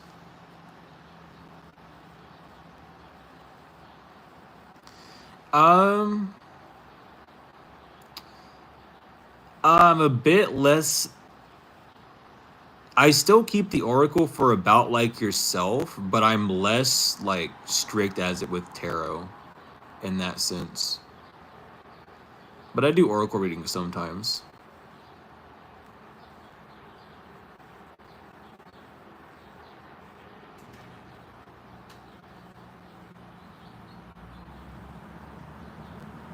Yeah, exactly. And there's like you dive deep enough into these art forms, and it's like, oh, it's just bad or evil. Like, no, there was just an individual that found out a way how to convert the energy from one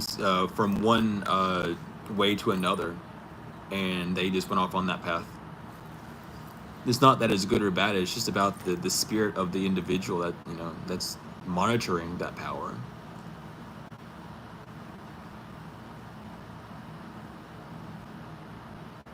Like, yeah, your pharaohs and stuff would turn to oracles and seers and astronomers to talk to God or whoever their god was, Ra and whoever, to get messages from ancestors and guides to know what to do.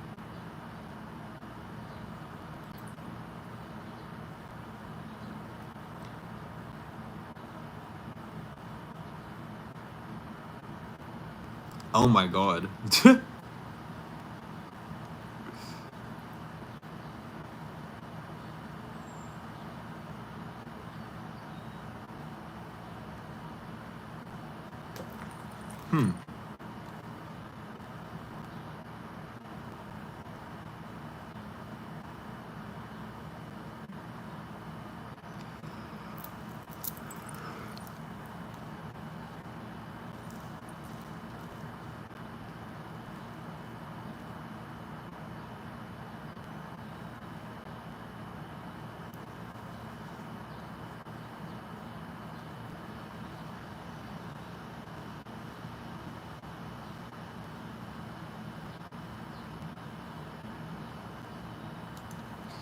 Yeah, that happened with me as a child. I used to see letters and numbers all the time. Like I would see, like it was so weird. People used to make fun of me in middle school and high school. They used to call me the fucking the Black Ops dude. Uh, like show me Mason, show me the numbers. They would fucking make fun of me for that. But I would straight up see like letters and numbers. If someone was thinking something, I would see like letters around them, and it would like they wouldn't spell out anything in specific, but they would just it would be the vibration of that letter. And I didn't know how to explain it, but I could tell how people were feeling based off of like the lettering and numbering, the code around them. It was so fucking weird. Um, and then they put me on fentanyl, and I haven't seen those since. And that happened when I was like 15. Um, and I've been like doing my hardest to like recover those gifts that were like shut down. But if they don't need to come, they don't need to come. But I still get flashes from time to time of images and stuff.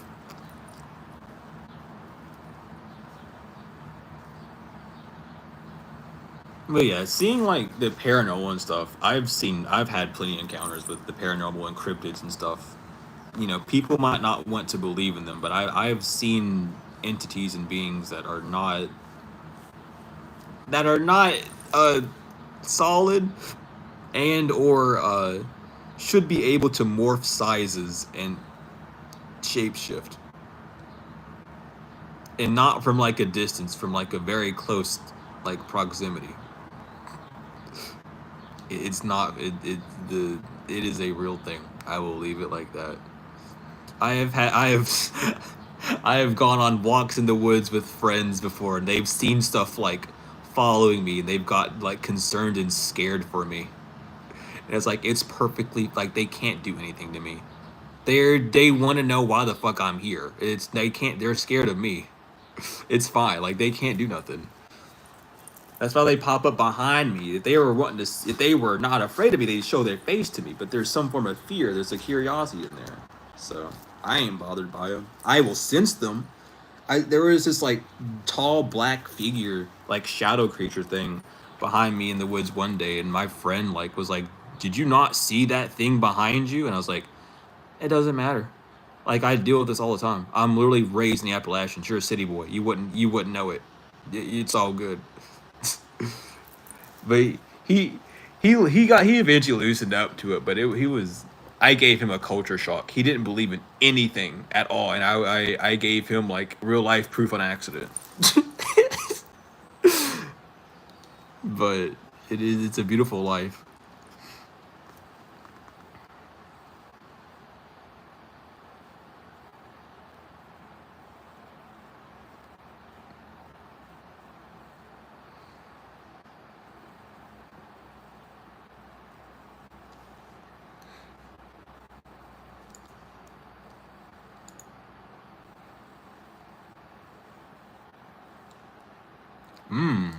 That's interesting.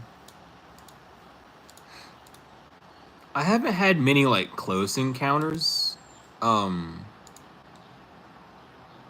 well, by close encounters, I mean ones where I'm actually able to interact back with them, right? Um, with like cryptids and other beings. Well, like other than like spirits and angels and other things like that. Like we're talking cryptids, right? I haven't had any like close encounters with them to like see like who they are, how they work, in that sense. But I've met a plethora of them.